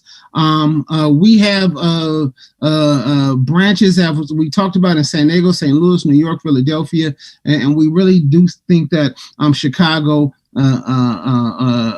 Los Angeles, and also the southern region, Huntsville and St. Louis, or St. Petersburg, is where we really want to grow. Next slide. Coming out of the convention, the places with the most active PDM participation were South Africa, as we talked about, St. Louis, San Diego, and Chicago. There's amazing local work going on in all these different places where we have PDM branches and organizers. The thing about membership is we want to institutionalize those local successes so that they provide a blueprint for branch building and development throughout the International People's Democratic Uhuru movement. Moving from a defensive to an offensive position, PDM members are being sent out into the world to recruit new members wherever we encounter them. This means on the job, on college campuses, in shopping malls, on street corners. There's endless possibilities. This reflects a direct response to the mandates put forward by Chairman Omali Yeshitela at last year's plenary. Next slide. In 2021, we're going to get the damn thing done. Hashtag goals. Next slide. We want to grow Impedum membership in North America, reestablish branches in Los Angeles, St. Louis, St. Petersburg, Chicago, New York, Philadelphia. The last two of these have already been done. We want to consolidate internationally and expand in Canada and in and on college campuses. Next slide. To achieve this, we will initiate a process to reclaim members. This is part of that process to reclaim members, other parties that are not in Impedum. Make sure all of the people on the ground and doing our work are paid members of Impedum. Expand Impedum activity to college students and faculty by getting party literature into the hands of students and faculty and administrators. Conduct regular branch building meetings with branches in reorganization. Develop Impedum branches in places where we are already having significant party organizations. So what comes to mind is Huntsville and St. Petersburg. We got to get Impedum branches there. Conduct on the ground outreach in Calgary and Toronto. Ship Impedum and party propaganda to Uhuru contacts in these places. Call the people, damn it. Utilize modern technology for correspondence and information to get information to members to conduct registration and onboarding process. Conduct regular political education and membership development events, and conduct monthly meetings with Impedum members in North America, Africa, and Europe. Next slide. Coming out of the convention as a result of the outreach and the massive Impedum membership grew over 10% and has grown steadily since. Impedum has added new Marcus Garvey memberships, which are lifetime memberships. A monthly membership newsletter has been created. The newsletter is titled Wanachama, the Kiswahili word for members. Wanachama informs the membership on upcoming events, contains a monthly message from the IVP and membership coordinator, and lastly, publishes the branch building spotlight, which showcases significant development in Impedum branches. Next slide. The African Charge Genocide Campaign, People's War Ad Hoc, webinars, George Floyd mobilizations, Talk Black to Me, Uhuru Chalet, the Walter Wallace actions that span from San Diego to Philly, the People's War Radio Show, and beyond. Campaigns, programs, and outreach drives membership.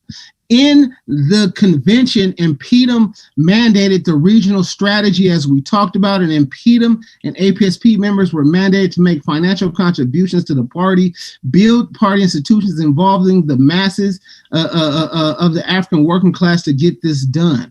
Right. This led to successes in ACG and the AR African reparations claim. To do this, we must lead with organization, though. This requires African internationalist practice in all we do. In this way, we can put forward effective outreach and membership development, meeting Africans at their political door, but also turning them into African internationalists. This will guide all the work that we do. So in this historic period, we have seen the rise of the voice of African resistance. The party has laid the political groundwork ready and leading through African internationalism with science and theory and practice to set the undebatable terms for the total unification and liberation of African people. This is the inevitable destruction of the colonial foundation of imperialism and will result in liberation of the world. The membership subcommittee has an epic responsibility to politically arm, enable, and usher in broad masses of African people to the side of the oppressed African working class. Membership in Impedum is extremely important because it reflects the actual unity of every member in practice to African internationalism. An increase in membership is a direct representation of the increase of the number of African people worldwide who are fighting for our liberation. Impedum has needs highly functioning regional coordinators. Impedum membership correspondence and outreach will also have to be advanced to meet these needs. We are the emissaries of the African working class. The people are our most precious resources. Next slide. Uhuru, 3 minutes and 30 seconds. Thank you. Yeah, I got on it. Thank you. The Impedum Burning Spear Virtual Study Group has been brought under the leadership of membership. The Burning Spear Study Group will serve as the regular political education unit. And the way in which the Burning Spear Study Groups work is, first off, we want to deepen the understanding and practice of African internationalism by studying the writings of chairmen. And then we dialectically apply them to historical articles that we pull from the Burning Spear Archive at University of Florida, and then to contemporary articles, either from the print or the electronic pages of the Burning Spear.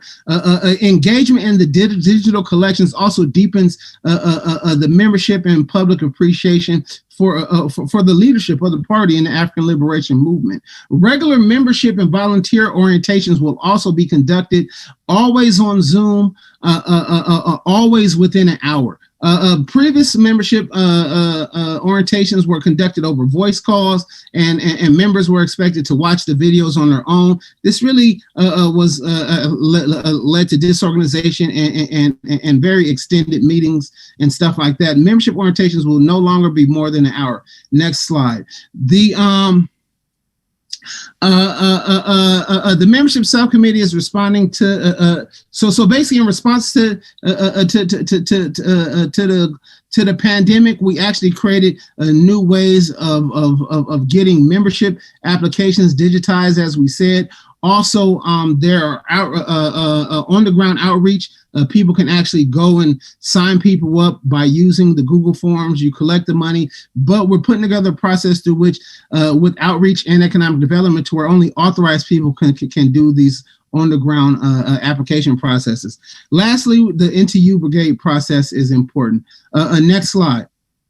A majority contradictions in the way forward, right? A majority of the African People's Socialist Party members are not members of Impedum, right? We are calling you all to come home. Impedum is updating its members and contact databases. And importantly, we have appointed Yonatan Bar David as manager of the George Jackson membership program to organize our membership and outreach programs to incarcerated brothers and sisters. Next slide. Impedum has always organized in defense of the African working class. Impedum is our organization. This is my recruitment pitch, everybody. Come home, comrades. Join us. Help us build Impedum wherever we have movement, organization, and beyond. Go to impedum.org/join and sign up today. Now, let me introduce the video for President Kalambai's campaign. After that, we're going to bring President. Before you do that, before you introduce that, can I say something about the campaign? What they about to work? Uhuru, comrades. I just really want to appreciate everybody on the executive committee with the reports, such amazing reports. I just really want to salute our leadership, Chairman Amali Yeshatela, for having the foresight and understanding that we have to govern. And this campaign for Ward 3 and Ward 21 is just exactly what Chairman's saying, to execute a whole campaign for the masses to be able to see their own interests, to say hell no to the status quo. It has been tremendous and exciting. So I hope everybody enjoyed this short video. They give you a little insight of the campaign, but it really don't even show you all the incredible work that we have been doing on the grounds and how much more. So you got to be a part of this. You don't want to miss history. So get yourself to St. Louis, donate, volunteer, be part of the phone banking, and respond to the email that was sent out about that party-wide meeting. I I'm the mother who struggles day in and day out to provide food, shelter, and clothing for my daughters. I'm the sister who's seen her brothers killed in the streets. I'm the Black working class woman who's seen my community given the worst health care, worst housing, the worst food, and no jobs. My name is Herdoja Columbai Bentham. I was born and raised on the north side of St. Louis, and I've seen my community disappear right in front of me. I walk around this community and I see garbage in our alleyways, thousands of abandoned buildings and vacant lots with nothing being built to serve our community. In 10 years' time, the Black population of the 3rd Ward has dropped by 33%. This has all happened under the 44-year domination of a single dynasty who's done nothing but sell out the Black community to gentrifiers who've been kicking us out.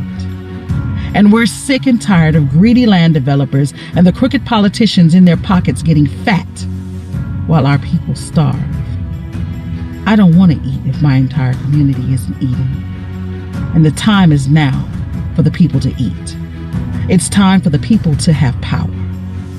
As a solution to violence in our community, the sitting alderman, Brandon Bosley, has called for the National Guard to enter our community. He's called for, quote, extra guns and tanks on every corner. Bosley's solution of using big guns and tanks on the Black community, sicking the National Guard on the people you're supposed to lead, is unacceptable. I've had 2 of my brothers killed in these streets, and we have to solve the question of violence in our communities. But violence, like all problems in the Black community, stem from poverty. And if we really want to stop violence in our community, we have to start with reparations to the Black community. We have to create jobs, build business opportunities, build decent and affordable housing, good schools, and a clean, prosperous community. Enough is enough. We say no more to crooked politicians smiling in our faces than working with the LRA and greedy land developers to steal more properties from the Black community. We say no more to crooked politicians smiling in our faces than working with the National Geospy Agency to steal 1,000 acres of land from the north side in the past year alone. We say no more to drones spying on us in our community and bigger guns and tanks being used against us. We say the status quo must go, and the people have to have power. The 3rd Ward is made of good, dignified, hard-working people, and we deserve a leader who will serve the people. I've been in the soup lines. I've been in the shelters. I felt the despair of not knowing what tomorrow would look like. And I want to show you that another future is possible. A vibrant, prosperous, beautiful Black community is possible. But for that to happen, we need a revolutionary change. We need the people to have power. And I will fight for the people because I am the people. We tried the old way. For 44 years, we tried the old way, and it's not working. It's time for the people to have power. We are in revolutionary times, so it's time for revolutionary solutions. Vote Herdoja Columbai Bentham on March 2nd. Vote for the people.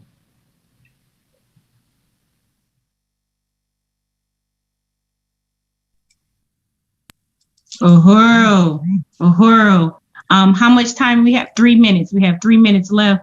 I just want to say that I really want to salute Chimaranga, who is our campaign manager, and Zayi, that is Shachara campaign manager, but she's very much, we won movement, 2 candidates, and Deputy Chair Ona Zanaya Shatella that wakes up every day and fights fiercely, sending out emails, keeping her, she's almost in St. Louis from St. Pete. And Chairman Amalia Shatella with his great leadership, because this campaign is a must, and we have to see that what we're doing here in St. Louis is going to impact all of our work wherever we are. And, this, like Chairman said, they pushed us out. They do not want the African working class to be engaged in this. And the person that I'm running against with various different attacks, like literally every day using a different arm of the state to fight me for this campaign. We must win Ward 3. We will win Ward 3. we are winning because we are the African People's Socialist Party, the African working class. And next we have Akimba. 1 minute, Akimba Uhuru. All right, so change slide. Change it all the way to the last slide, please. And Akimba, come on up. Are you there, Akimba? If not, Masamela, you can take this slide if he's not there. Because we only got 1 minute. Are you there? Are you there, Akimba?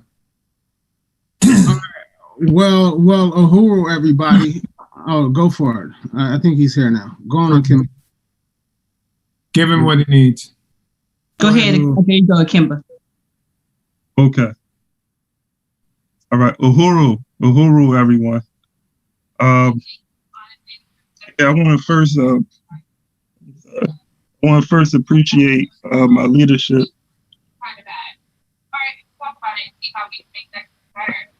I'm sorry about that. I want to first appreciate, my leadership, President Columbayi, Antoinette. I want to appreciate the whole IEC. Also acknowledge and appreciate Chairman Omali Yeshitela and the entire NCC for being the glue to keep the Uhuru movement together for the vision. I just appreciate being a part of this organization. And and I just I guess want to speak about Sister Palama, formerly known as Nicola. And this is it is a difficult it is difficult for me to talk about this subject because of how close me and Nicola was. We were very close. We were like sister and brother. I met Nicola at McEvans College in Brooklyn, New York, and we connected because she has twin daughters and I have twin sons, and so she saw my computer. I had my children on my laptop, and so we sort of hit it off, and since we had that in common, and later on Facebook we became Facebook friends, and she had started this group, Afrocentric Me, on Facebook. And so I had joined the group, and was surprised that she had started this group. I didn't know that we had something in common, just like our passion for organizing, or just our love for Black people and wanting to see our people free. And so we hit it off, and we began to build more. And our first time actually like working together is I came to her with the idea of starting a youth program, and she was with it. She was the first person that came to mind, and she was excited about it. And so in 2011, we had organized a youth program at McEvans College, and then it didn't last too long because we didn't plan it out too well. But we came back in 2012 and organized the Akaleli Leadership Program, which was a youth program. And she was very excited about that. There's nothing she loved more than Black children, African children. And, she worked in the school system. And, she just was so passionate about African people. And 2018, I approached her about organizing with NPDM, and invited her to a meeting, and she came to the meeting, and she was excited about NPDM and the Uhuru movement and the work that Uhuru was doing. And she would come every week to the meetings. And so she's coming to these meetings, and after a month, had passed, and I'm asking her, I'm like, when are you going to join, get your membership? And she was hesitant about getting her membership with NPDM because she had an issue with the white people. And so she's like, I like to work, but what about them white people? And which is like, sort of a thing that in our community, there's always this, Black people have been scarred for so long that, by the white community that, they find it difficult to organize with them in any capacity. And so, time would pass and she would come out and I just would keep asking her like, hey, when are you going to join? And she was like, well, she said, you see me here, right? I guess like saying like she is a member. But, we had to get her to be a dues paying member. And so she joined NPDM and she was just like really excited about the work, very active. I saw the video the other day that someone posted. She was outside in her coat saying Africans United will never be defeated. And that was, significant in the sense that Nicola had sickle cell and the cold triggered her sickle cell. So she didn't really come out in the cold to do any outreach. So I was just like, seeing that, just like that's how passionate she was about the work that, even in the cold, she would come out despite her condition. And then she came to the plenary last year and she was so excited about the plenary. I mean, she just loved the movement, like the chairman, she loved the chairman. She would always talk about, the chairman, what the chairman is doing as far as this organizing the Huru and just being, and how long he's been doing it. She would always compare him to like Malcolm X, which she loved Malcolm X. She when she heard Alikia song, she couldn't stop talking about it.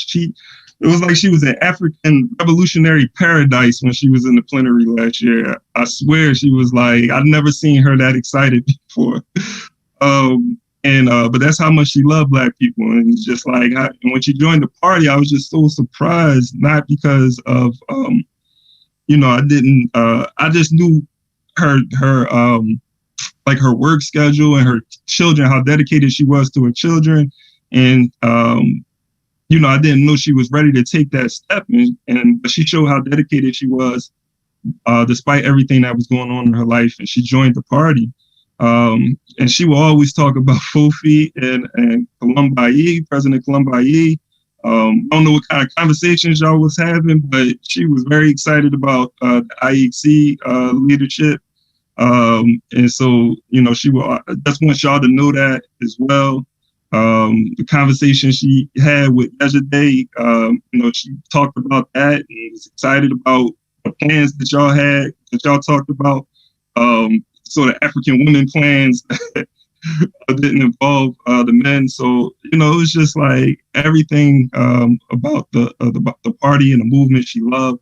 I don't want to take up too much. I don't even know how much time I have, but like, Sister Palama, she was dedicated to the movement. She loved African people. And I would say like, there would be nothing more that she want than to see all African people join the party or join the Uhuru movement in some capacity. And so, I'm always say her name and just like, I appreciate it. That's it. Uhuru. Uhuru. Thank you, Akimba. Uhuru. Uhuru. Thank you, Sister Columbayi and Palama. Long live Sister Palama. And I'd just like to thank President Columbayi and Vice President Masamela for that powerful report. 4 feet threw down, Tengu Mwambi, he would have threw down, but Masamela threw down for him. Brother Dexter threw down. We appreciate y'all so much. It was a well put together report from beginning to end. We appreciate the work of Impedum. The work of Uzi is amazing. And off the chain, those fashions was right on. Malika, she wear a lot of y'all stuff, and that's right on. So we have a few minutes for discussion. We just have one comment and one question from our adjunct prop director, Akila Anai. And her statement is, I hope we can do some quarantine and chill lives with Black Power 96 and unsigned local artists to prevent copyright flags and allow us to promote and build relationships with African talent throughout the world. It was such a great recruitment tool, and I don't think we can settle for copyright strikes. Those types of cultural events are super critical and have greater promise for what's possible in the area of redefining culture to be one that upholds the revolution. Uhuru. And the question is, can you talk more about the new membership process you have during outreach? The membership, I think Massimella was speaking to the membership process doing outreach. Massimella, before you explain it, one of the things that Chairman was really fighting for, and we was taken to the IEC, is that, you know, we should just be able to go to the people door, knock on the door and say, and have them to become a member right there. That we don't need to have this like real extreme hard process of recruitment, you know what I'm saying? Just right next to your neighbor, you know what I'm saying? This is security reason why you want your neighbor to be a member of EPDM as well. So go ahead, Massimella. I just wanted to say that. Uhuru. So I mean, I want to say, shout out to Comrade Palama as well, to her family, and to Kimba. So one of the things that I would say is that so we just using the Google Forms process, but clearly other databases can be used, and even and it can be even done in app form. I kind of skimmed through it just a little bit, but basically what happens is that, for the sake of time, but I think it's a great question. So what happens is, you know, it's a private forum, so it's not a public forum. Organizers will take the form onto an iPad or something like that. It has all the same data entry slots as the online membership application, and then you can just take it out to the public and have the people sign up at whatever membership level that they want to sign up at. We list a whole different ways to which you can collect the money through Cash App or Venmo or hand-to-hand cash or checks and stuff like that. And then you would have that person who's registered with the either membership outreach or economic development subcommittee would then just do all the inputting themselves onto our online database, so that person can have an online record of being a member of Impedum. After that information is pulled in, then you take the information and use the other app that we have to create a membership card and a digital membership card and the digital membership packet. Once that stuff is inserted, people can automatically receive a PDF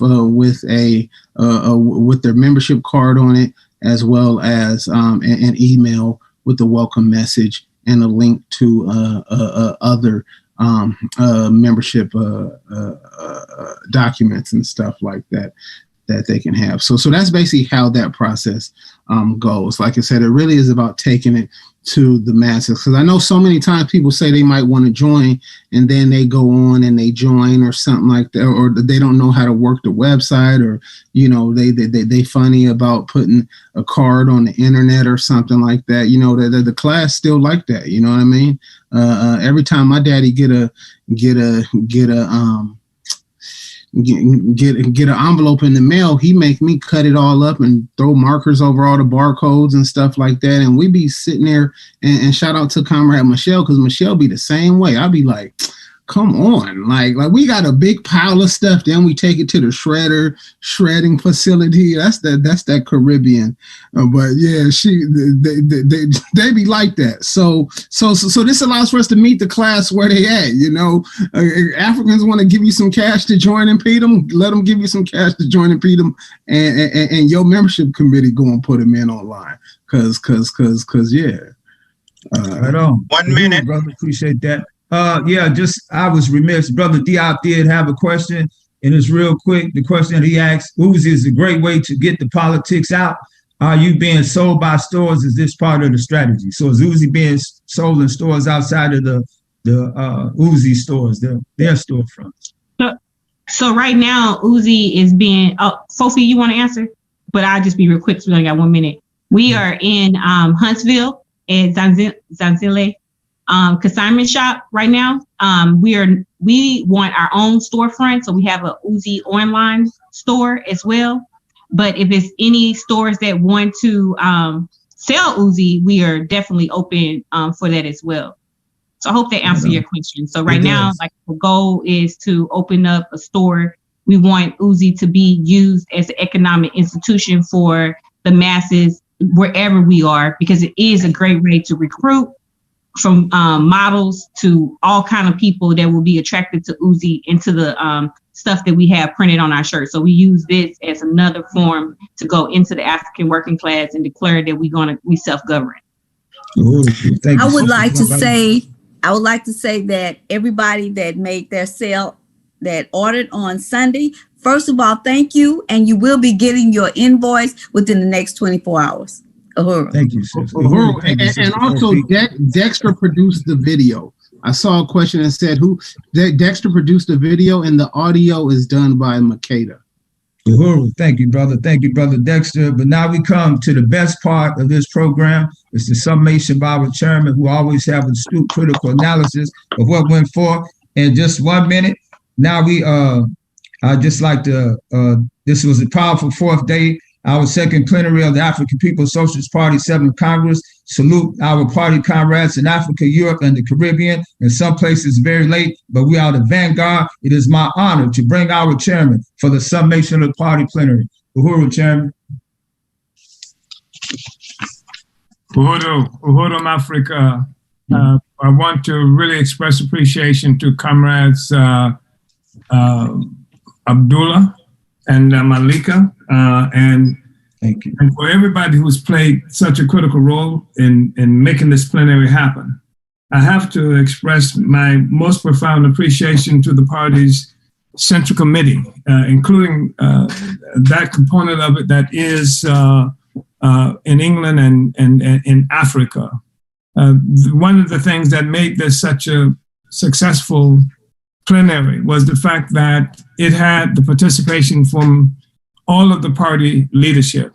And it wasn't just something that one office or did mostly, or just a couple of people did, but everybody came into this and fought in a very serious way to make this a successful plenary. I think it's unnecessary to say that that this plenary was so powerful and so significant in part because the crisis of the system that we are fighting against. This thing is in a downward spiral, and we can see that.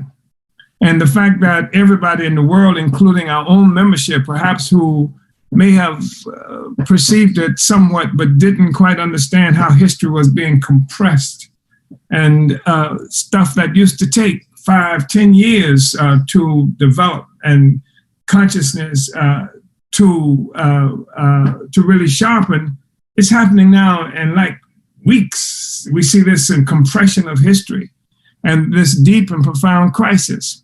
So I think that's part of what made it one of the things that made this plenary so powerful. We saw a situation where the political report that was presented for this plenary, the one that you voted on, the one that was adopted by the members of the party and all of the people who attended this plenary had an opportunity to comment on, participate with in some way or another. It was something that perhaps more lucidly than any of the political reports we've done in the recent past, exposed to ourselves and to everybody in the world the full measure of our party. All the things that we stand for, the different doors that we've opened up for participation by the people to come into the revolutionary project, this deep wound that we have created in the whole colonial capitalist system, and how it unleashed the genius of all of these incredible people who are members of our party and our movement. who have always been smart, but suddenly with this crisis and as a consequence of an ongoing struggle and maturation, just a wonderful struggle that we've been engaged in inside the African People's Socialist Party, utilizing the basic principles of democratic centralism, the criticism and self-criticism, fighting, forging, sharpening all of our tools, ideologically, organizationally, politically, demanding that the best of ourselves. We're demanding that we do everything that's possible. And of course, more and more, we see that our leaders, people who are responsible for this work are accepting this responsibility to lead. It's clear to me that more of our leaders are able to actually see ourselves actually involved in governing. And if we couldn't see it before, part of what happened throughout this plenary process exposed it to us, that we have a more efficient, we have a greater capacity for governing the African nation than certainly than the neo-colonial and colonial forces that we are engaged with on a daily basis. And our oppressors, I think they know that. I know they know that in North St. Louis or in St. Louis proper. They know that in other places where they've had to deal with us. And one of the reasons they will smother our voices if they can, because they know that if the people can see our program and can hear what it is that we have to say, that the people will run to us. And if the people run to us, that's a part of the process of negating the authority, the power, the potential of white power itself. So this has been like an incredible plenary. And I've been so impressed. I'm so impressed with how the revolutionary culture is expressing itself more and more, how this huge body internationally of African internationalists constitute this weapon in the possession of the African working class and the poor peasantry, even people who've never heard of us, because now we've challenged the monopoly that the African neo-colonial petty bourgeoisie and imperialists themselves have on the narrative, on the brains, on the control of the masses of our people. And we've even challenged their ability to articulate reality the way they want to be able to do it. There's nothing that they can do to refute the weapon that we are possessed with in the form of African internationalism, the theory, and in the form of the African People's Socialist Party, in all of its iterations, the actual material representation of African internationalism on the ground. I going through this, listening to it, experiencing it with everybody who is in this plenary, myself extraordinarily moved because we have the ability to come together and to name ourselves. Move because we want the ability to come together and name ourselves. Move because I've experienced just how much it touches all of us, the Africans who are being reborn through the naming process, and the Africans who are being reborn through participating and watching the naming process. And I don't know how many of you, I know some of you have done that, have declared that you're going to do this too, because that's a part of anti-colonial act to negating the authority, the arrogance of this beast, this colonial beast, the settler colonizers, to actually name us as us. We as human beings, part of the first things that we do with consciousness is to take back our own identity.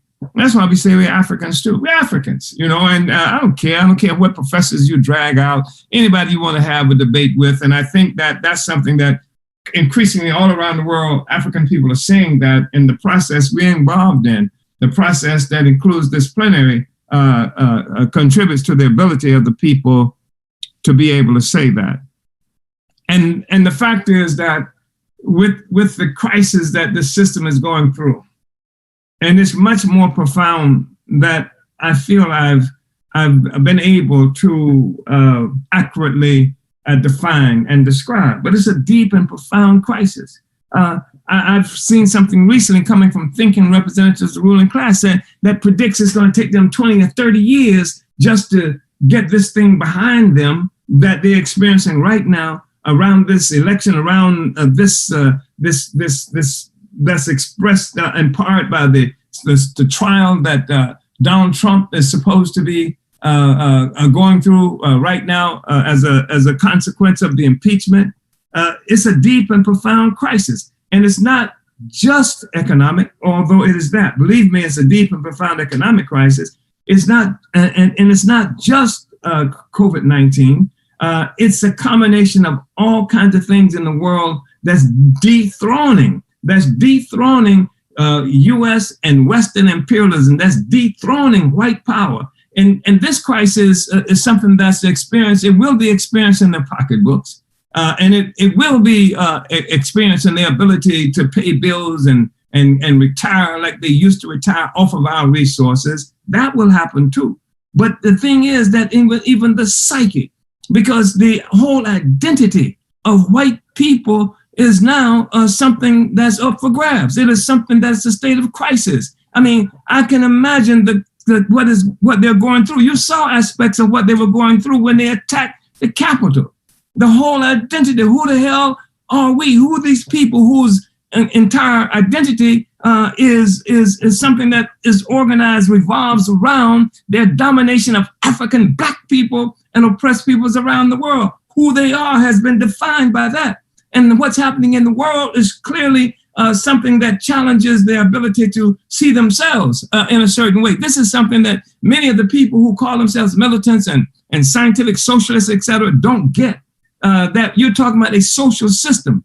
And that social system is much more involved than just somebody going broke or not going broke. And you know, just as an example, the evidence of that in terms of the power of the system, the power of our perception and what it is that we are involved in politically. I mean, when a time of economic downturn for everybody in the country, and especially African people. But Obama had been elected, and a poll was taken of the people inside this country, and Africans were the only ones who said they were doing better off than they were doing in the past. And that had no relationship to the material reality. And what I'm saying is that there's a consciousness that is informed, not just by money and things like that, but informed by our perception of how we are proceeding, moving forward in terms of our conditions in the world, our identity, our dignity, and things like this, and the dignity and conditions and the well-being and the future and aspirations and hopes and desires of all the white people have revolved around being colonial despots. Whoa, what a crisis they must be going through. And so, but the party, even as you see this crisis and this downward spiral inside the United States for the colonizer, what you see coming from this plenary and the party is great enthusiasm. It is development. It is the emergence of the people, of the power of the people, even as the power of the colonizer is something that is being challenged in a very serious way, and it's creating all kinds of crises. So I can't overstate the significance of that. And then I think a whole part of what this plenary should help us to realize is that the fight for the organization, the fight for the structures of the party, the fight, the criticism, self-criticism we involved in the saying that we don't want just speeches, we don't want messiness and puffiness and flattery. What we want is the actual taking on the contradictions and then the structures when they appropriately fought for and appropriately used, and when the principles of organization, democratic centralism happen, then that structures all of our work and our discipline. It changes us altogether. I mean, stuff that we've thought that was so difficult in the past and stuff that's hurt our feelings and made us emotional when criticized, and now it is something that we feel bad or feel wrong if we are not moving in the appropriate way. The structures, the principles that we laid out and we fought for, I think this is one of the things that happened that were really important during this plenary. So the party is clearly a garden for growing cadre and leaders. And we've seen that. I've seen the emergence of this flowering of cadre and leaders. I mean, you saw it, you experienced it, and you probably experienced it in yourself during this process. And the thing also that is really helpful for us to understand right now, because there is this crisis. The system is in a state of crisis, and it will try to bully you right now. They'll try to convince you how strong and powerful it is, and it's necessary to do that to cover up its own crisis. But precisely because it's in a state of crisis, we must understand that our possibilities are great too. Yes, the dangers are there. That's why it was really important for Comrade Chimurenga to begin this discussion for us to put security in our brains, and we're going to be moving more effectively around that question. But the possibilities are great too. And that's why we cannot fold on the critical questions. We are African internationalists.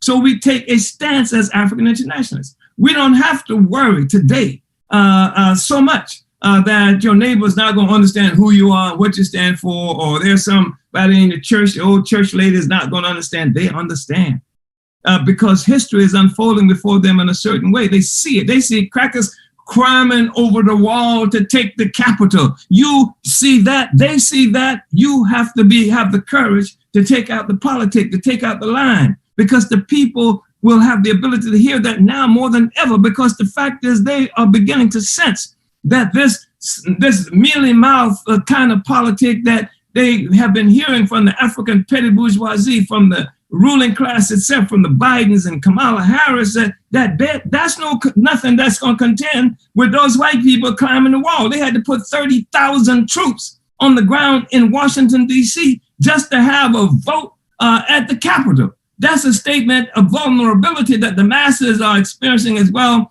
And one of the things that's kept Black people in line and locked into the system is the sense that it was invulnerable. It's invulnerable. But now the people are experiencing something quite different.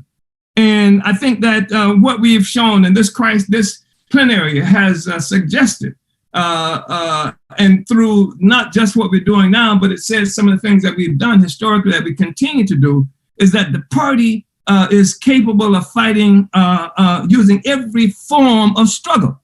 And this incredible struggle we're involved in now for Wars 3 and Wars 21 is another form of struggle that we engaged in. And we engaged in this form of struggle to take us to another level, we used it to win greater masses of people to a greater awareness of what the contradictions are, and a greater capacity to join in dealing with their active participants in defending themselves against colonialism. So this is something that takes us closer to the ability to escalate the struggle we're involved in, because we are engaged in every form of struggle. We don't allow the African petty bourgeoisie to monopolize even this form of struggle that they call electoral politics. Because there's in many ways that this seems to be an element of legitimacy. So we go to this area of legitimacy and take revolutionary politics that the bourgeoisie and the neo-colonialists have tried to use to delegitimize us. They don't want us to participate. That's why they would bring the police and close down our campaign offices. That's why, they would sue us and sue the electoral board. They talk about how the Republican Party is always doing something to suppress the Black vote. That ain't just the Republican Party. That's imperialism. That's capitalism. They don't want us to participate. That's why they destroyed our revolutionary organizations, assassinated our leaders. At the same time, they were saying, okay, now niggas, you can vote, when you had nothing to vote for and nothing and nobody to vote for. And so we would become demoralized and not participate in the process. But now we can take them on. And we got to learn how to do some things. I mean, it's not a slam dunk by any way at all, because they still got most of the resources even dying. They have greater resources than what we have. But the most important resource that we have is objective reality, African internationalism and organization, and the ability and willingness to outwork them. So we're going to have to penetrate all of St. Louis. We're going to have to win this battle. And we got to remember, even as we're talking about election in Wars 3 and 21, Africans live all over St. Louis, and all the Africans in St. Louis are affected by what's happening in St. Louis and can be affected by what we are doing politically. Therefore, even though we are talking about Wards 3 and Ward 21, we got enough sense to know that this can be a social movement that brings in Africans from all over St. Louis and all over the country and get support from all around the world to take this on. This has been an incredibly important plenary that we've been engaged in.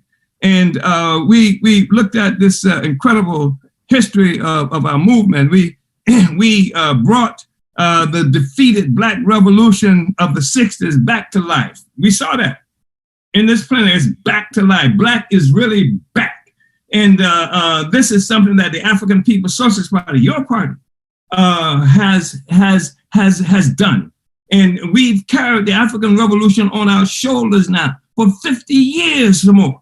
And when it was destroyed, before it even got a chance to mature to the place where we are now, it couldn't mature because they were killing Panthers, because they were assassinating leaders of our movement here in the United States and other places around the world. It couldn't achieve the kind of maturity that it needed to achieve. But it did mature in the African People's Socialist Party, and that's a critical thing that you must understand. We brought the revolutionary project beyond the defeat of the Black Revolution of the 60s, and that was one of the things that was exposed here. Don't talk to us about the white people question without understanding what we have done with the African People's Solidarity Committee and the Uhuru Solidarity Movement. We don't have to be reduced to this subjective discussion around the white people, et cetera, et cetera. I mean, we have to deal with that because, as the Comrade Ikemba just said, even Comrade who was once known as Nicola had this question about the white people. That's a logical, sensible question that any colonized African would have. What about this colonizer in your midst? But we've taken it on. We've got science to it, so we're not afraid of the question. We're not afraid of the question. We're not afraid of white people because we have an explanation. We know white people are really people. Guess what? They are really people, which means the laws of society that governs everything and all the rest of us governs them as well. And so, and we've opened up this new incredible front. This is what this plenary helped us to see. An active, dynamic, growing front behind enemy lines as has been characterized, moving us toward the revolutionary conclusion and a growing number of settlers, of colonizers who are opposed to colonialism. So it's really important what we were able to expose here today. This process is helping to bring the entire revolutionary process together. We talk about reparations, genocide, colonialism, neo-colonialism. All of that's been extraordinarily important. And we talk about the kinds of organizations that we've created that constitutes this government that's unfolding. It's not a play government. It's not a wish we get it kind of government. It's something that's emerging now concretely. Even the economic component, there's no other thing that's out there. It's building an African economic economy. Somebody said, well, it's just a small, this, small, that, but it's the only one. If you don't have this, I mean, Garvey only had a few ships, but they were the only ships.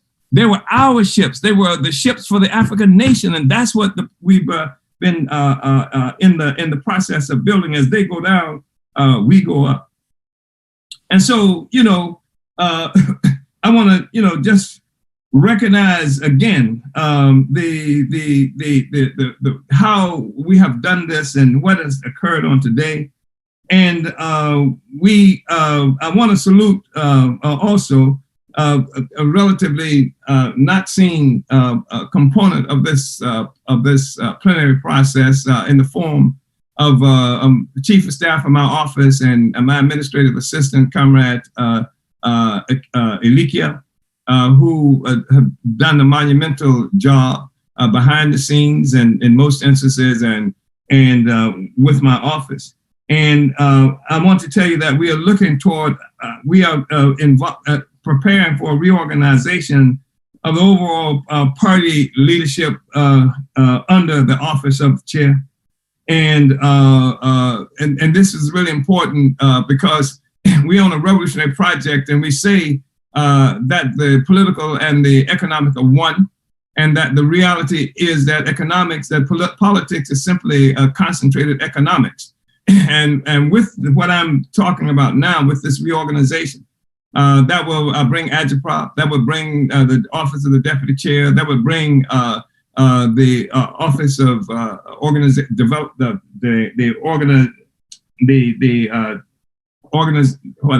Office of Director of Organization. Director of Organization. That will bring Comrade Luizy from the ASI. That will bring the APSC immediately structured under the leadership of my office. And this gives us a seamless kind of a process that really connects in a dynamic way. This process, this relationship between the economic and the political. We'll be talking more about that.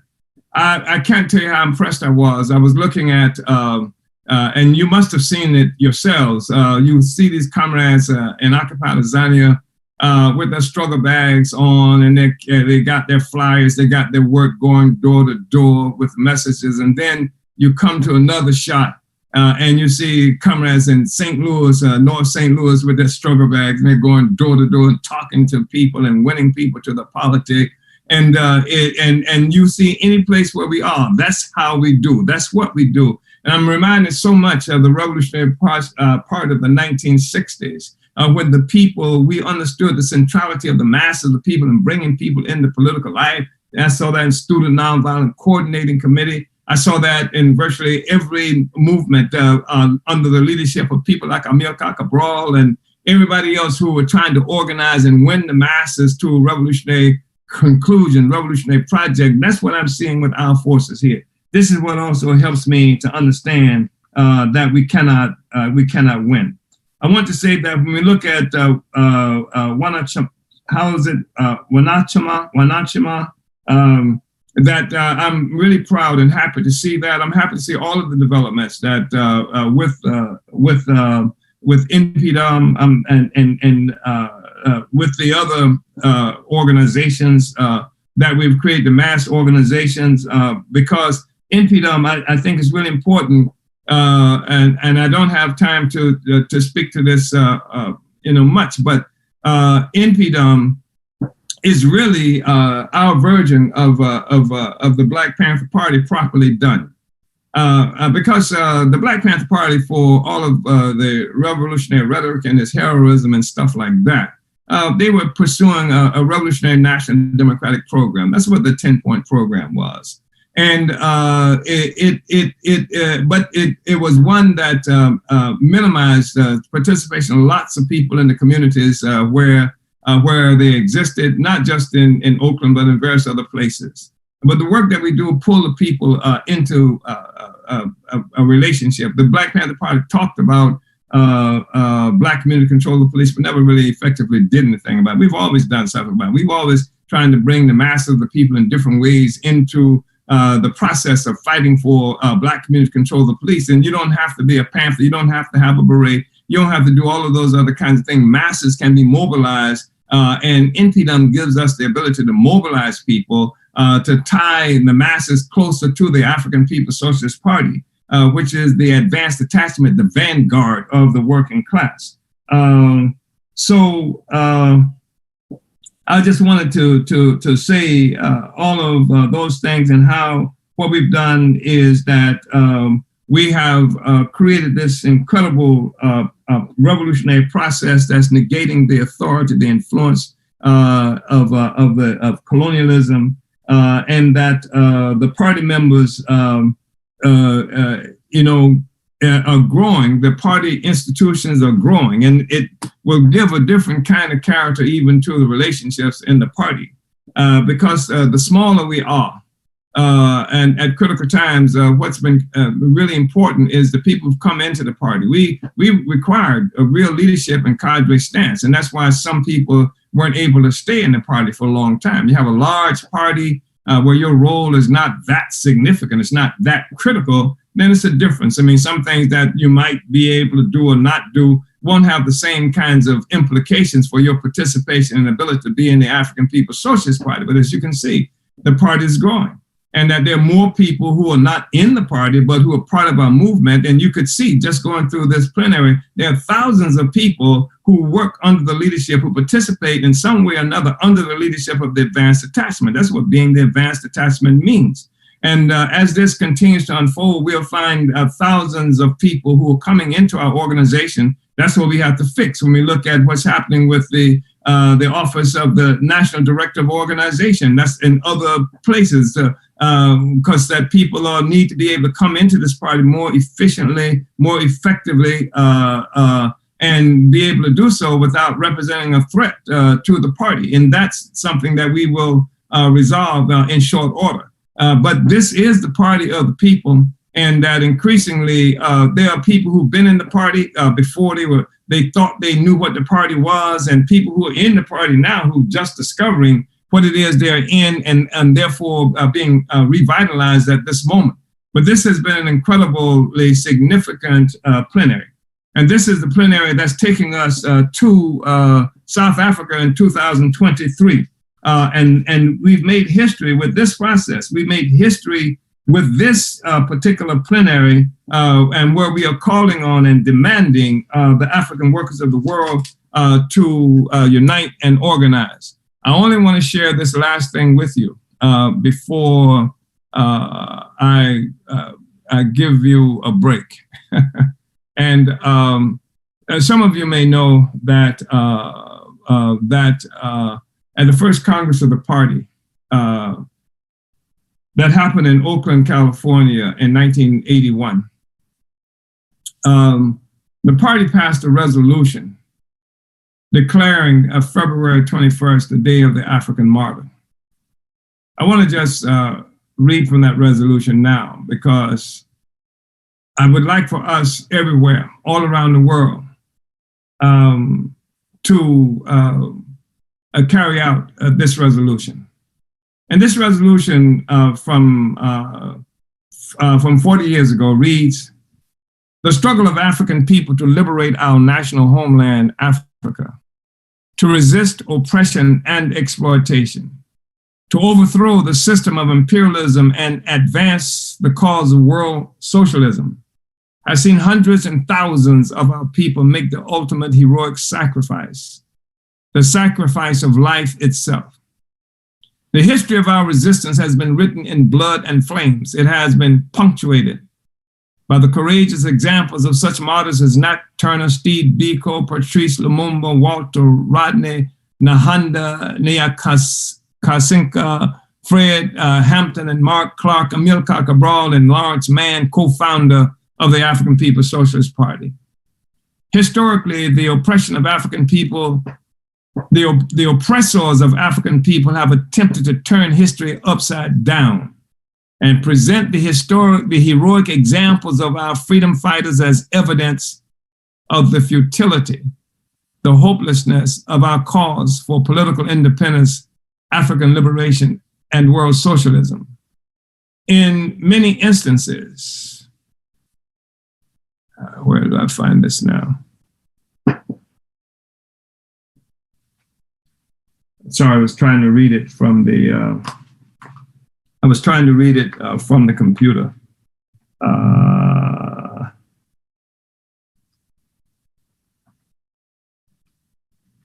This is the same, by the way, Congress that initiated the resolution for the creation of the African Socialist International.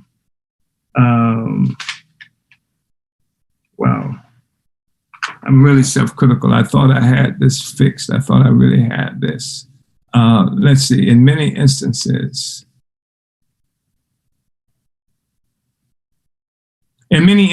our oppressors have succeeded in demoralizing great numbers of our people by using the examples of brutally murdered African freedom fighters to prove the invincibility of imperialism and the permanence of African oppression and exploitation. The African People's Socialist Party rejects and denounces this reactionary view of the bourgeoisie.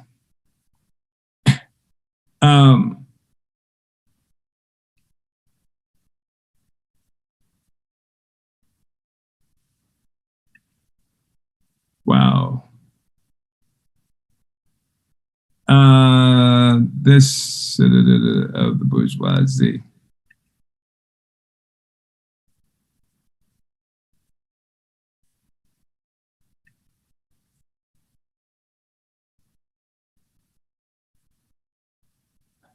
The African People's Socialist Party, I've missed part of it, calls on all African revolutionaries of all countries to take command of the history of our people's struggle for political independence and African liberation and socialism, by taking command of the definition of that history of resistance. The African People's Socialist Party calls on all African revolutionaries of all countries to raise high, in a revolutionary manner, the heroic memory of all our fallen martyrs, of all those in every city, village, community, and country where they fell, as evidence of the determination of our people to fight every battle on every front till liberty has been won. The African People's Socialist Party calls on all African revolutionaries of all countries to initiate special ceremonies and programs in every community where an African revolutionary has fallen, and to raise the memory of our fallen freedom fighters to its proper revolutionary and historical significance. The African People's Socialist Party calls on party members to win. Let's see. The African People's Socialist Party calls on all party members to win the masses within the U.S. in all mass organizations where the African People's Socialist Party has influence, to unite with this resolution, to call on every party, unit, region, and organization to take out this call to the masses and to actively work to institute February 21st as the day of the African martyr. So I can't access it all, but it can get sent to you. And I would like for you to look at it because I think it's something we should do. One thing about this is when you raise high the concept of martyrdom, it's not something that can be used against us, that the death, murder of one of our freedom fighters can no longer be used to intimidate us. It is used by the party as an example of the heroism of our people fighting for our liberation, and the fact that this liberation struggle will never ever be crushed. And so this is what I'm calling on all of us to do to get the weekend closest to February 21st and to initiate an African Martyrs Day event. February 21st, as you know, was the anniversary of the murder of Malcolm X. But then there's Patrice Lumumba. There's somebody in your community. There, I don't know how many of them there are in occupied Tanzania or South Africa. We take them back. And we, in every community, in all the townships, in every place we're located, we need to be having these events and educating our people around these heroic forces. And this is part of what will push our revolutionary project forward and make it increasingly difficult for the oppressor to use the execution of our people as example of hopelessness on our part, but it reveals the brutality on their part and the absolute necessity for us to make this revolution, to fight it to its conclusion. I want to thank everybody for being here and for being patient with me in this process. I know that we are winning, and this call has to go out to you again, African workers of the world. Unite and organize. We'll be talking about this for a while in terms of the political report. And Sunday's study, we'll be going through it. We're getting a process of going through it again here. So I want to thank everybody and thank you, Comrade Abdullah. I think it was you who turned this over to me, you and Comrade Malika Uhuru. Uhuru, Chairman, we appreciate that overview, that summation, and as always, a cogent analysis and telling us what this meant. the second plenary of the 7th Congress. We just have some announcements. I want you to have the last word to send us home, but I want to run through these brief announcements and turn it back over to you to dismiss us. Thank you, sir. Yeah, and Chairman, I just wanted to salute you and your leadership and the call that you put out for us to be here in the first place. And we've said all day long, APSP, if you're listening. So this is the last thing we're going to drop in the chat for today, and I'm not going to have anything else to say. Yesterday, Chairman told us when we adopted the political report, he said, it's your report now. So in the chat drop, we own it. Hashtag we own it. That's what we're dropping in the chat right now. So we salute you, Chairman, and your leadership, your stance. We all bear the mark of your revolutionary stance, and we're going to see the revolution happen. I'm just going to run through these announcements. Okay, the AAPD EP ABDEP Black History Essay Contest submission is open now to the 20th of February for ages 9 to 13. Go to essaycontest.eventbrite.com for more information.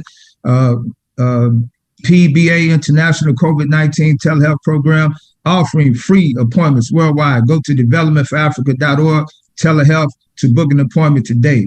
If you haven't set up your pledge yet to Africans 1 Billion Strong, then please go to apspuhuru.org/pledge or call 727-821-6620 if you have questions or need help. On June 12th, Reparations Legacy Project will hold a conference to win wealthy white people to pay reparations. More info at reparationslegacy.org. On April 17th through 18th, 2021, the Uhuru Solidarity Movement will host its national convention. Make Wall Street pay reparations.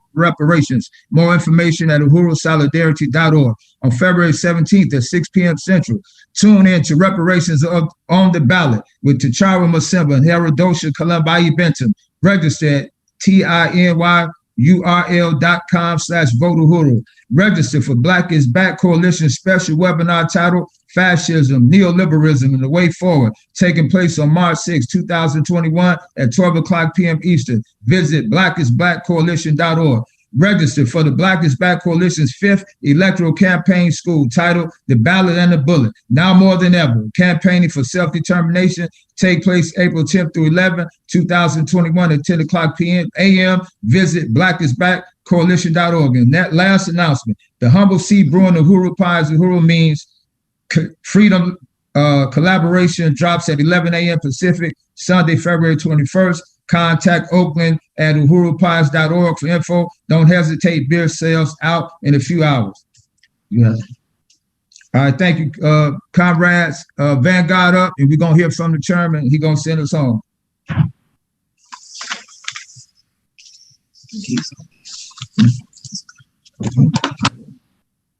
Oh, Uhuru, I guess the chairman's going. Come on. Oh, okay. Okay, start my video.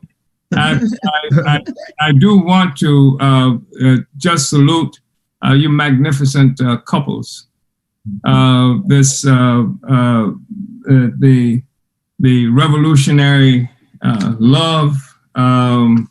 That was really impressive. As I said, from love to revolution. Everybody looks so much better together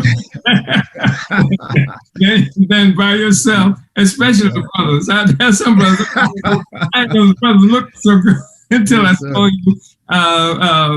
you, with those sisters. And we are not just going home, but we're going home with, in terms of the party, more than $100,000 richer. As a consequence of this plenary, and that was generated during this process, and that's not a small thing.